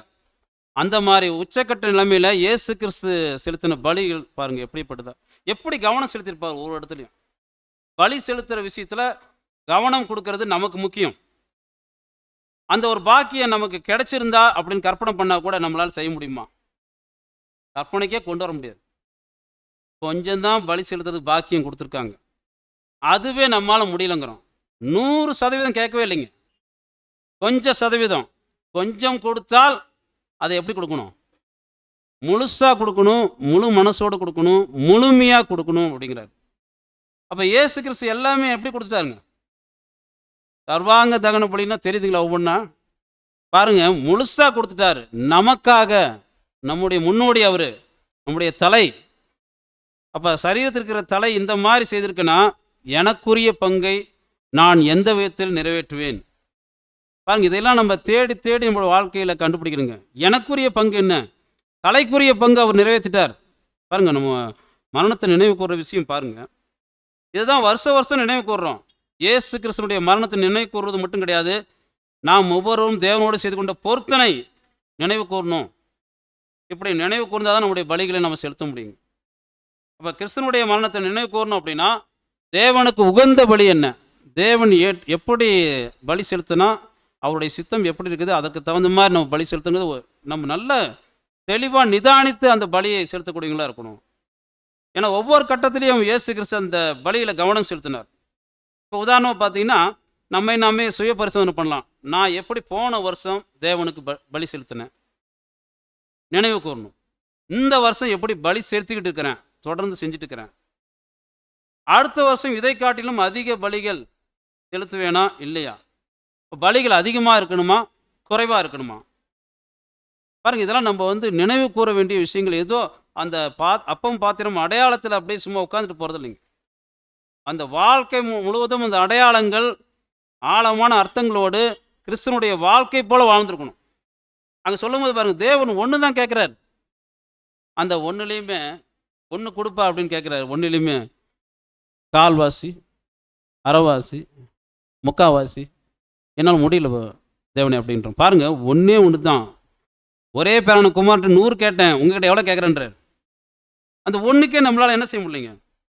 பாருங்கள், நம்ம ஆண்டவர் எல்லாத்தையும் முழுசாக கொடுத்துக்கிட்டே வராரு. நம்ம இந்த இதை சம்பவங்கள் பார்த்துட்டே இருக்கிறோம். பாருங்கள், அவர் அடிக்கிறாங்க, கொஞ்சம் நினச்சி பாருங்கள். அப்போ தேவன் நம்மக்கிட்ட என்ன எதிர்பார்த்துட்டு இருக்கிறார்? ஒவ்வொருத்தர்கிட்டையும் எதிர்பார்க்குறார். நம்மளுடைய பலவீனங்கள் தெரியும், நம்மளுடைய வாழ்க்கை சூழ்நிலை தெரியும் அவருக்கு, நம்ம எங்கெங்கெல்லாம் தப்பு பண்ணுறோன்னு தெரியும். அந்த முயற்சிகளை நம்ம எடுத்து வரோமா பலி செலுத்த ரொம்ப முக்கியங்க. ஏன்னா அவரை அடிக்கும் போது வஸ்திரங்கள்லாம் எடுத்துடுறாங்க. அடிக்கிற முறை பாருங்கள், சாதாரணமாக இல்லைங்க. அவங்க சொன்ன ஏற்கனவே தண்டனை கொடுக்கறதுக்கு நல்ல ஸ்பெஷலிஸ்ட். அவங்க எப்படி அடிப்பாங்கன்னா ட்ரெஸ் எல்லாம் கழட்டிட்டு அந்த தூணில் கையை மேலே உயரமாக கட்டிடுவாங்க. கட்டிட்டு முதுகுலேருந்து பின்னங்கால் வரைக்கும், நுனிக்கால் வரைக்கும் தெரியணுமா, ஓப்பனாக நல்லா அடிக்கிறதுக்கு வசதியாக. பாருங்கள், அந்த மாதிரி பார்க்குறோம் அன்பானவர்களே. அங்கே அந்த மாதிரி அவங்க கைதியை குற்றவாளியை அப்படி இது பண்ணுவாங்களாம். சரி, இப்போ யூதர்களுக்கு ரோமர்கள் எவ்வளோ அடி கொடுத்துருப்பாங்க. இப்போ பாருங்கள், இப்போ அடிக்கிற விஷயத்தில் இப்போ நினச்சி பாருங்கள், எவ்வளோ ஒன்று குறைய ஒரு 39 அடி வச்சுக்கலாமே. நம்ம எவ்வளோ கொடுத்தாங்க நம்ம கவுண்டிங் பண்ண முடியாது, அதுக்கு வசனம் இல்லை. குறைவான அடி எவ்வளோ வாங்கியிருக்கலாம்? 39 அடி வாங்கியிருக்கலாம். ஒரு அடியுடைய தாக்கம் எப்படி இருக்கும் அப்படின்னா இந்த ரோமன் ஸ்கார்ஜ் அப்படின்னு சொல்லுவாங்க. ரோமன் ஸ்கார்ஜ் அப்படின்னு சொல்கிற இதில் பார்த்தீங்கன்னா நினச்சி பாருங்கள், ஒரு அடியினுடைய அடி அடித்த இடத்துல தையல் போட்டால் 20 தையல் போடணுமா ஒரு அடிக்கு. வாரில் அடிக்கும்போது பாருங்கள், அதுக்கு எத்தனை வால், பூனை வால்னு சொல்லுவாங்க, கேட் டெய்ல்ஸ்ன்னு சொல்லுவாங்க. எத்தனை வாளுங்க? 9 இருக்குமா. போய் நினச்சி பாருங்கள், ஒரே ஒரு வால் போய் பட்டுச்சுன்னா 20 தையல் போடணும். அடித்தா எத்தனை தையல் போடணும் ஒரு அடிக்கு? 150 தையல் போடணும். இப்போ யோசிச்சு எதுக்காக நம்ம அதை சொல்ல வரோன்னா அவருடைய மாமிசத்தில் அவர் பட்ட பாடுகளினுடைய விஷயம் பாருங்கள். அப்போ ஒரு முறை அடித்தாவே 150 தையல் போடணும்னா அந்த சதைகளை சேர்க்கறதுக்கு தையல் போடணும் மிகவும் குறைவா. அப்போ 39 முறை வாரில் அடிச்சிருக்காங்கன்னா 7020 தையல். கொஞ்சம் நினச்சி பாருங்க, ஏதாவது உடம்புல இருக்குமா? அவர் ஒரு வேளை பிதாவுடைய சித்தம் செய்யலன்னு வந்திருந்தா ஒரு கற்பனை தான், உழைக்க முடியுமா? பாருங்க, என்ன அடி விழுந்துருக்கு பாருங்க. ஒரு பரிபூர்ண மனுஷனுக்கு அவ்வளோ அடி தாங்க முடியுமா? தாங்குறாரு பாருங்க. அப்படி பார்க்கும்போது அவரை அடித்த அடியில் அவர் முதல்ல இருக்கிற சதையெல்லாம் எப்படின்னா, இந்த பெண்கள் தலைக்கு ரிப்பன் வைக்கிறாங்க பார்த்தீங்களா, அந்த ரிப்பன் வச்சு அந்த முடிச்சா தொங்கும் பாருங்க, அந்த மாதிரி தொங்குனுச்சுங்களா அவருக்கு. அப்போ பாருங்க, அது அப்போ தான் ஒரு வசனம் உழுகிறவர்களுக்கு எப்படிங்க, என் முதுகை காட்டினேன், முழுசாக காமிச்சிருக்கார். ஏறு விழுவுற மாதிரி விழுந்திருக்காங்க பாருங்க. நீங்கள் என்ன வேணாலும் செய்யுங்க அப்படின்னு. சரி, தேவன் ஏன் இவரை இப்படி விட்டார்? இந்த அளவுக்கு தேவையா? இந்த அளவுக்கு பண்ணணுமா? ஏன் இப்படி பண்ணார்? நம்ம சிந்திக்கிறோமா? ஏன்னா இது நிஜங்க. அப்போ நிழலில் என்ன நடந்திருக்கணும்? நிழலில் என்ன நடந்திருக்கணுங்க? ஆசாரிப்பு கூடாரத்தில் பலி செலுத்தும் போது அந்த பலியில் முக்கியமாக என்ன பண்ணுவாங்களாம்? எதெல்லாம் போடுவாங்க? மாமிசம், கொழுப்பு. பாருங்க, ஆபேலுடைய பலியில் கூட அப்படிதாங்க இருக்குது. அப்போ இயேசு கிறிஸ்து பலி செலுத்துறாருன்னா அவருடைய மாமிசமும் கொழுப்பும் அப்படியே பிடுங்கி எடுக்கணும். பாருங்க, லிட்டரலாக அங்கே நடக்கணுங்க. அங்கே நிழல் நடந்த மாதிரி நடக்கணும். ஏன்னா நிழலுக்கு பின் என்ன இருக்குதுங்க? நிஜம் இருக்குன்னா இப்போ ஒன்றும் இல்லைங்க. நம்ம கையை எடுத்துக்கலாமே, அந்த கையில் தோல் இருக்குது, தோலுக்கு அடியில் மெல்லிய சதைகள் இருக்கும், சதைக்குள்ள கொழுப்புகள் இருக்கும், அப்புறம் அதுக்கு அடியில் தான் எலும்பு இருக்கும். இதுதான் நம்ம மனிதனுடைய சரீர அமைப்பு. கொஞ்சம் நினச்சி பாருங்க. இப்போ அடிச்சுட்டா என்ன தான் இருக்கும்ல? அடித்து சதை கொழுப்பு சேர்த்து வந்துச்சுன்னா என்ன இருக்குங்க? எலும்பு தான் இருக்கும். எத்தனை அடி நமக்கு ஒரு கால்குலேஷன் மினிமம் போட்டதே எவ்வளோ இருக்கு பாருங்க. அப்போ இயேசு கிறிஸ்து முதுகில் அடித்த சதையை எடுத்திருக்காங்கன்னா பின்னாடி கொழுப்பு சேர்ந்து தான் எடுத்திருப்பாங்க. அதுதான் கான்செப்ட். அப்படி தான் வந்திருக்கணும் பாருங்க. எலும்பு மட்டும் அப்படியே நின்றுட்டு தான். யோசனை பண்ணி பாருங்க. இதெல்லாம் எந்த பிக்சர்லையுமே நம்ம பார்க்க முடியும். இந்த மாதிரிலாம் நடந்திருக்கு அவருக்கு. அந்த அளவுக்கு இயேசு கிறிஸ்து என்ன இருக்காருன்னா நொறுக்கப்பட்டிருக்கிறார். ஒரு அப்பளம் மாதிரி நொறுக்கிறதுனா சாதாரணங்களா? தன்னுடைய ஒரே பேரான குமாரனை என்ன பண்ணியிருக்காருங்க? அப்படியே நொறுக்கி எடுத்திருக்கிறார். அப்போ பார்க்கும்போது அன்பானவர்களை பார்க்குறோம். அப்போ நம்ம இயேசு கிறிஸ்துனுடைய அந்த மரணத்துக்கு பக்கத்தில் போய் போயிட்டே இருக்கிறோம் பாருங்க. எப்படிலாம் இருக்கார் பாருங்க, எப்படி இன்னார் பாருங்க. எந்த இடத்துலையாவது அப்பா இந்த வேதனை எனக்கு வேணாம், இந்த சித்திரதை வேணான்னு சொல்லியிருப்பாரா? எனக்கு போதுன்னு சொல்லியிருப்பாருங்களா? பாருங்க, அதற்கு மாறா அப்பா இன்னும் பலி நிறைவேறவே இல்லைப்பா, இன்னும் உங்களுடைய பலி முடியலப்பா அப்படின்ட்டு என்ன பண்ணியிருப்பாருங்க? மேலும் மேலும் கடந்து போயிருப்பாருங்க. ஒரு பக்கம் பரிசேயர் இவரை சாகடிக்கிற வரைக்கும் தூங்கக்கூடாதுன்னு நினைக்கிறாங்க. இன்னொரு பக்கம் இயேசு நான் பலி செலுத்துற வரைக்கும் சாக மாட்டேங்கிறார். பாருங்க எப்படி அவருடைய ஆவிக்குரிய ஜீவியம் பாருங்க. இன்னைக்கு நாம் எப்படி இருக்கிறோம்?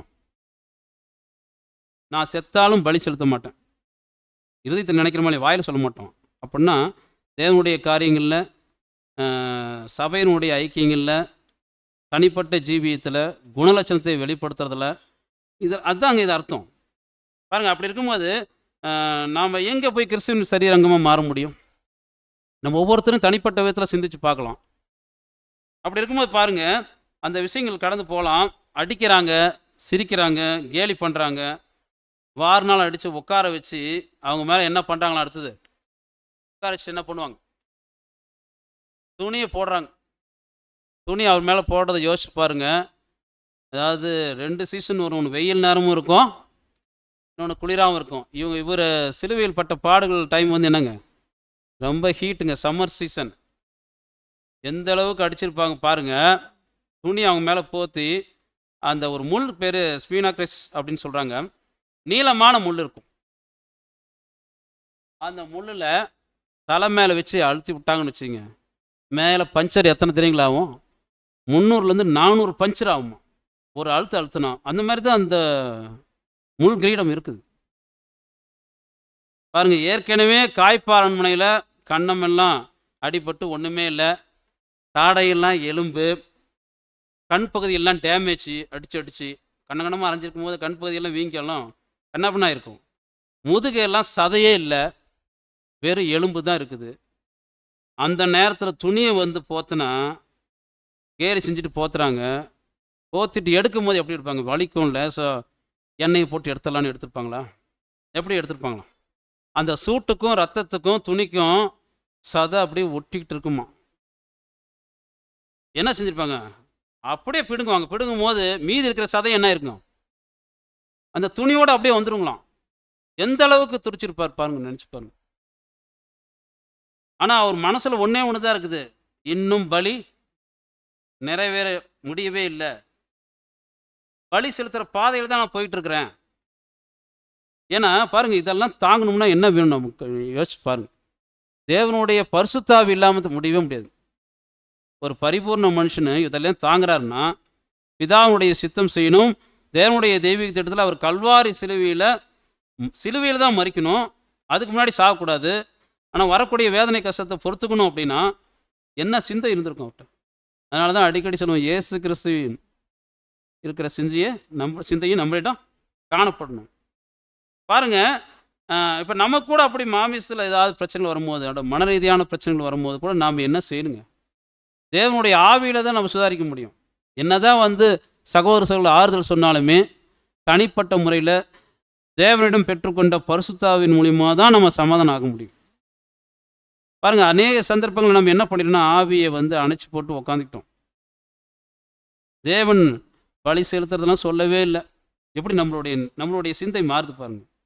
நாம் தேவன் அதெல்லாம் எதிர்பார்க்க மாட்டார். நம்ம முடிஞ்சால் பலி செலுத்தலாம், இல்லைன்னா விட்டுடலாம். அப்போ பாருங்கள், இதை குறித்து கூட மூத்த சகோதரர்கள் அழகாக சில விஷயங்கள் சொல்கிறாங்க. இப்போ ஒரு தலையும் சரீரமும் சேர்ந்தால் இயேசு கிறிஸ்து. ஒரு மல்யுத்தம் நடக்குது, குஸ்தி நடக்குது. ஒரு பக்கம் தலை சரீரம் இயேசு கிறிஸ்து, இன்னொரு பக்கம் இன்னொரு மனுஷன். 2 பேர் சண்டை போடுறாங்கன்னு வச்சிங்களேன். மாறி மாறி சண்டை போடும்போது எங்கே அதிகமாக அடிச்சுக்குவாங்க சொல்லுங்க போவோம்? எங்கே அடி அதிகமாக விழும்? முகத்தில் தான் விழும். அடி எங்கே விழுதுங்க? சரி, அதுக்கப்புறம் எங்கே அடி அதிகமாக விழும்? கழுத்து, நெஞ்சு பகுதியெலாம் அடி விழுவும். அவங்களாம் அப்போஸ்தலர்கள். இயேசு கிறிஸ்து தலை, நாம் யார்? கொஞ்சம் யோசிச்சு பாருங்க. இப்போ நினச்சி பாருங்கள், எங்கே அடிக்கலாம் அப்படின்னு சொல்லிட்டு காலை தேடுவாங்களா? அவ்வளோ யுத்தம் போடும்போது, சண்டை போடும்போது, குஸ்தி போடும்போது காலை தேடுவாங்களா? இங்கே உங்கள் காலை காமி பார்த்து நல்லா குத்துறன்னு குத்துவாங்களா? கொஞ்சம் யோசிச்சு பாருங்கள். நாமெல்லாம் எங்கே இருக்கிறோம் பாருங்கள். கடைசி கால பாத அங்கங்கள் பாருங்கள். அப்படி இருக்கும்போது சின்ன சின்ன முள், சின்ன சின்ன அடி, அவ்வளோதான் நமக்கு. இதுக்கே நம்ம என்ன ஆயிடுறோம்? சோர்ந்து போயிடுங்க. நான் ஒரு வேளை அப்போஸ்தலராக இருந்தால் நான் ஜெயிச்சிருப்பேன் அப்படின்னு சொன்னால் முடியுமா? ஒரு வேளை அந்த மாதிரி வாய்ப்பு இருக்குதா? இருந்தால் அந்த வாய்ப்பு நம்மளால் செய்ய முடியுமா? அவங்க பட்டதெல்லாம் ஒன்றுமே நம்மகிட்ட கிடையாது. அப்போஸ்தலன் பவுல் எடுத்துக்கலாம். பாருங்கள், அந்த வார்த்தைகள்லாம் பார்க்கும்போது நம்ம கிறிஸ்துவனுடைய மரணத்தை நினைவு கூறும் நாள் என்று நம்மளாம் ஒன்றுமே இல்லைன்னு தெரிஞ்சுக்கலாம். ஒன்றுமே இல்லைங்க. நம்ம கொடுக்கப்பட்ட பாக்கியம் ஏதோ நம்ம லைட்டாக அப்படி வலி இருந்தால் போதுன்றார். லைட்டாக பாடுகள் தான் உங்களுக்கு, வேதனைகள் குறைவு தான். ஆனால் அதுவே நம்ம என்ன செய்ய முடியலைங்க, செய்ய முடியல. அப்போ பாருங்கள், அப்போ நம்ம நினைக்கணுமா, தேவனே கிறிஸ்துவே உங்களுக்காக என்னால் என்ன முடியுமோ அந்த பலியை நான் செலுத்துகிறேன் அப்படிங்கிற ஒரு மனநிலையில் தான் கிறிஸ்துவனுடைய அந்த பந்தியில் நம்ம அனுசரிக்கணும். அன்பான சொல்லு, ஏதோ பெயரளவில் பலி செலுத்துகிறோம், சரி நமக்கு வருஷம் ஒரு முறை மிஸ் பண்ணக்கூடாது. ஏன்னா நிறைய பேர் நினச்சிக்கிறாங்க பஸ்காவை வருஷம் அட்டன் பண்ணிட்டா பரலோகம் போயிடலாம் நினச்சிக்கிறாங்க. முடியாது. அந்த பெயர் சபையுடைய ட்ரெண்டு மட்டும்தான் வருதே ஒழிய ஒவ்வொரு நாளும் நமக்கு பஸ்காங்க. ஒவ்வொரு நாளும் கிறிஸ்துவுக்குள்ளே சாகணும். ஒவ்வொரு நாளும் கிறிஸ்துவுக்குள்ள நம்ம புது சிருஷ்டியாக இருக்கிறோம். ஒரு புது சிருஷ்டி வாழ்க்கை வாழணும். அது ரொம்ப முக்கியம். அன்பான சொல்லி அப்படி பார்க்கும்போது நம்ம உண்மையிலுமே நம்ம தேவனுக்கு கிறிஸ்துவுக்கு நம்ம அப்படி ஒரு வேளை நம்ம தவறான சிந்தனையில் இருந்தோம்னா அது அவங்க ஏற்றுக்க மாட்டாங்க. அதனால தான் இன்றைக்கி சபை என்ன ஆகலைங்க, நிறைவு ஆகலை. அப்படிங்கும்போது பாருங்கள், இயேசு கிறிஸ்துவை பிடிக்கிறாங்க. அவர் நடந்து போயிட்டே இருக்கிற ஏறக்குறைய 1.5 மணி நேரம் ஒரு கணக்கு சொல்கிறாங்க. எவ்வளோ நேரம் நம்ம ஷார்ப்பாக சொல்லணும், 1.5 மணி நேரம் சொல்கிறாங்க. சாக போகிற அந்த சிலுவையை தூக்கிட்டு அப்படியே நடந்து போகிறார்.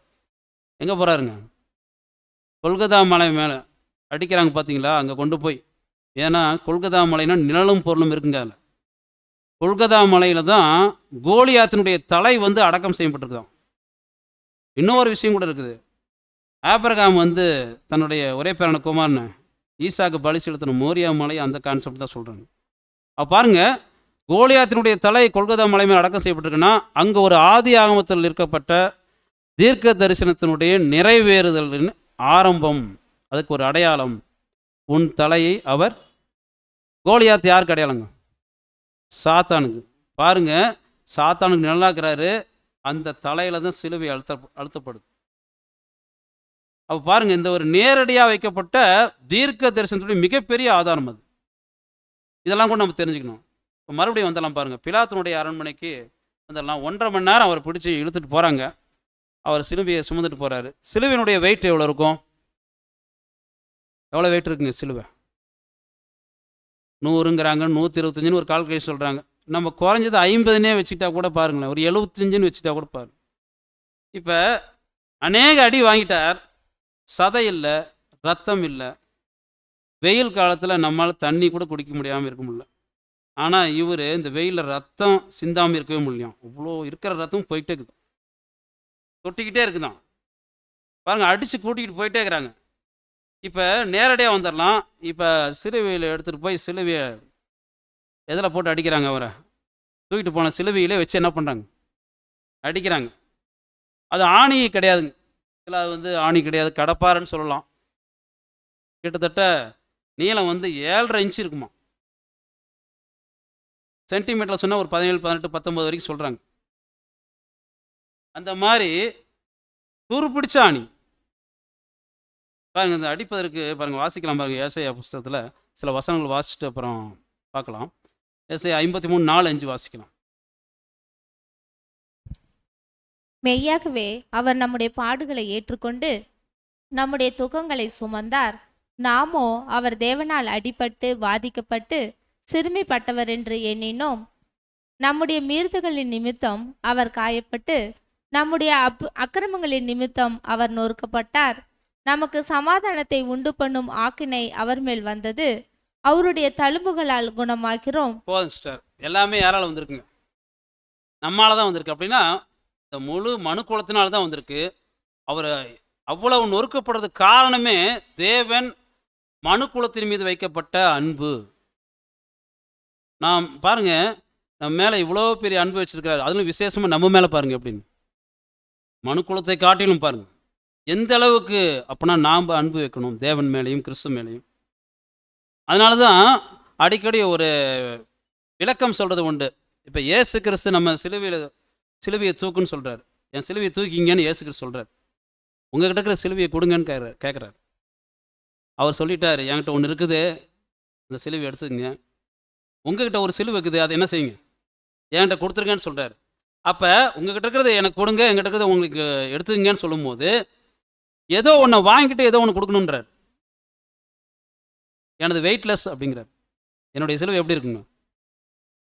ஆமாம், ரொம்ப ஈஸியாக இருக்கும், தூக்கிடுங்க அப்படிங்கிறாரு. அப்போ என்ன சிலுவையாக இருக்கும் அது? சரி, இப்போ சிலுவைக்குள்ள ஆழமான அர்த்தம் இருக்குது. சிலுவையை சுமக்கிறது எதனால்? எதுக்காக சுமக்கணும்? அவர் யாருக்காக சுமக்கிறாரு? அதுக்கு என்ன காரணம்? தேவன் அது என்ன காமிக்கிறாரு? அன்பா இல்லைங்களா? அவர் என்ன தெரியுங்களா கொடுக்குறாருங்களா? அன்பே சிலுவையாக கொடுக்குறாராம். புரியுதுங்களா? பாடுகள் உபத்திரங்கள் மத்தியில் அன்பை விளங்க பண்ணினாரா இல்லைங்களா? அதை தாங்க கொடுக்குறாரு. ஆனால் பாருங்க, இவர் சிலுவை எடுத்து சிலுவையிலே செத்தார். அன்பு, தேவன் மேலே வச்ச அன்புல செத்துருக்கார். அப்போ கொஞ்சம் நினச்சி பாருங்க, சிலுவையினுடைய அடையாளம் அதுதான். நம்ம ஒரு பக்கம் பாடுகள் உபத்திரங்கள் குறிக்கிறது நமக்கு தெரியும். இப்போ அதுக்குள்ளே ஆழமாக இப்போ பார்த்தீங்கன்னா என்ன இருக்குங்க? அப்போ அன்பு என்பதை எவன் தூக்குறானோ அவன் சாகிற வரைக்கும் அன்பிலே தான் சாகணும். பார்த்தீங்களா? நீங்கள் மண்ணை பார்த்தீங்களா? மண்ணால் வார்த்தை வந்துச்சிங்களா? முதல் வாக்கியம், நாமெல்லாம் பாதியிலே விட்டுறோமா? ஐயோ கனமாக்குன்னு விட்டுறோம். எதை? அன்புங்கிற சிலுவையை விட்டுறோம். பாருங்கள், தேவன் நமக்கு இவ்வளோ பெரிய அன்பை காமிச்சிட்டு இயேசு கிறிஸ்து என்ன சொல்லிட்டாருங்க? நீங்கள் தெர்மோகோல் சிலுவை தூக்குங்கன்றாரு. புரியுற மாதிரி சொன்னா எதுலைங்களா? தெர்மோகோல் தூக்குறது ரொம்ப கஷ்டமா? அதுவே கை வலிக்குதுன்னு விட்டுறோம், கீழே விட்டுறோம். பாருங்கள், ஏன் அப்படி சொல்கிறோம்னா பாருங்கள், ரொம்ப ஈஸி. அன்பு மட்டும் தான் காமிக்க சொல்கிறார், வேறு எதுவுமே இல்லையா? ஆனால் நம்ம அதை தான் நம்ம விட்டுறோம், பாதியிலே விட்டுறோம். வேணுங்க மேலே எடுத்து வச்சுக்கிறோம், அப்புறம் மறுபடியும் விட்டுறோம், அப்புறம் ரொம்ப நாள் கழித்து மறுபடியும் சிலுவை எடுக்கிறோம். அப்படின்னா பாருங்கள், முழுமையாக கடைசி வரைக்கும் நிஜமாகவே கிறிஸ்தவனுடைய சரீரங்கமாக நம்ம ஆகணும் அப்படின்னா கொடுத்த அன்பின் சிலுவையை கடைசி வரைக்கும் சுமந்துட்டு போகணுங்க. ஒருவேளை பாருங்கள், நம்மளுக்கு கிறிஸ்தவனுடைய மனநிலை மாறணும் அப்படின்னா இந்த ஒரு கிறிஸ்தவனுடைய சிந்தனைக்குள் நம்ம போகணுங்க. அப்போ பாருங்கள், நம்ம வாழ்க்கையில் கிறிஸ்துவை வந்து பிரதிபலிக்கணும். ஒவ்வொரு விஷயத்திலையும், சபையிலாக இருக்கட்டும், உலகத்திலையாக இருக்கட்டும், வேலை செய்கிற இடமா இருக்கட்டும், விசேஷமாக குடும்பத்திலே ஆகட்டும், அன்பின் சிலுவை இருக்குது. ஒவ்வொரு செகண்டும், ஒவ்வொரு வினாடியும், ஒவ்வொரு நாள் நம்ம பாருங்கள் அதை வந்து கீழே இறக்கி வைக்கிறோம். நம்ம ஒவ்வொருத்தருக்கும் அவங்களுக்கு தான் தெரியும் தனிப்பட்ட விதத்தில். அப்போ அதுக்கான பயிற்சிங்க அது. வருஷம் ஏன் நினைவு கூர்ந்து கொண்டே இருக்கிறோம்னா, அவர் செலுத்தின பலி எப்பேற்பட்டது, நாம் செலுத்துகிற பலி எப்படி. அவரை ஒப்பிட்டு பார்க்கும்போது அவர் மாதிரி முடியாது. நம்ம இணைக்கப்பட்ட பலிகளாக இருக்கிறோம். இப்போ நாம் எப்படி அந்த சிந்தையில் நம்ம எப்படி அந்த பலி செலுத்துவதற்கான முயற்சி செய்கிறோம் அப்படிங்கிறது ரொம்ப முக்கியம். அன்பான சிஸ்டர் பாருங்கள், ஏதோ ஒரு வாரம் மட்டும், ஃபஸ்ட்டாக்கு முன்னாடி ஒரு வாரம் அல்லது 3 மாதங்கள் அல்லது அன்னைக்கு மட்டும் இப்படி ஆயத்தமாகிறது வந்து ஆயத்தமே இல்லைங்க. அது வந்து பெயர் சபையில் அப்படி இருக்குது.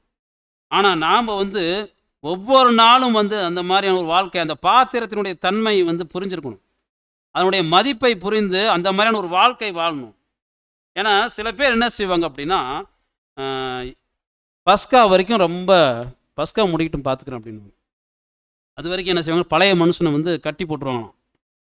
கட்டி போட்டு வச்சுட்டு பஸ்கா முடிஞ்சதோ இல்லையா மறுபடியும் என்ன செஞ்சுருவாங்க, பழைய மனுஷனை அவுத்து விட்ருவாங்களாம். அப்படின்னா என்ன அர்த்தங்க, ஐயோ பஸ்கா வந்துருச்சு, யார்கிட்டையும் கசப்பாக இருக்கக்கூடாது, பரிசுத்தமாக இருக்கணும், உண்மை துப்புரவு முக்கியம், பொல்லாப்பு துர்க்குணம் வேணும் அப்படின்னு சொல்லிட்டு கண்ட்ரோல் பண்ணி வைப்பாங்களாம். முடிஞ்சிச்சோ இல்லையோ, அந்த அடையாளங்கள் முடிஞ்சிச்சோ இல்லையா, அடுத்த நாள் வந்து என்ன பாருங்க. இந்த ஒரு சிந்தனை கிறிஸ்தனுடைய சிந்தனை இல்லைங்கிறாங்க.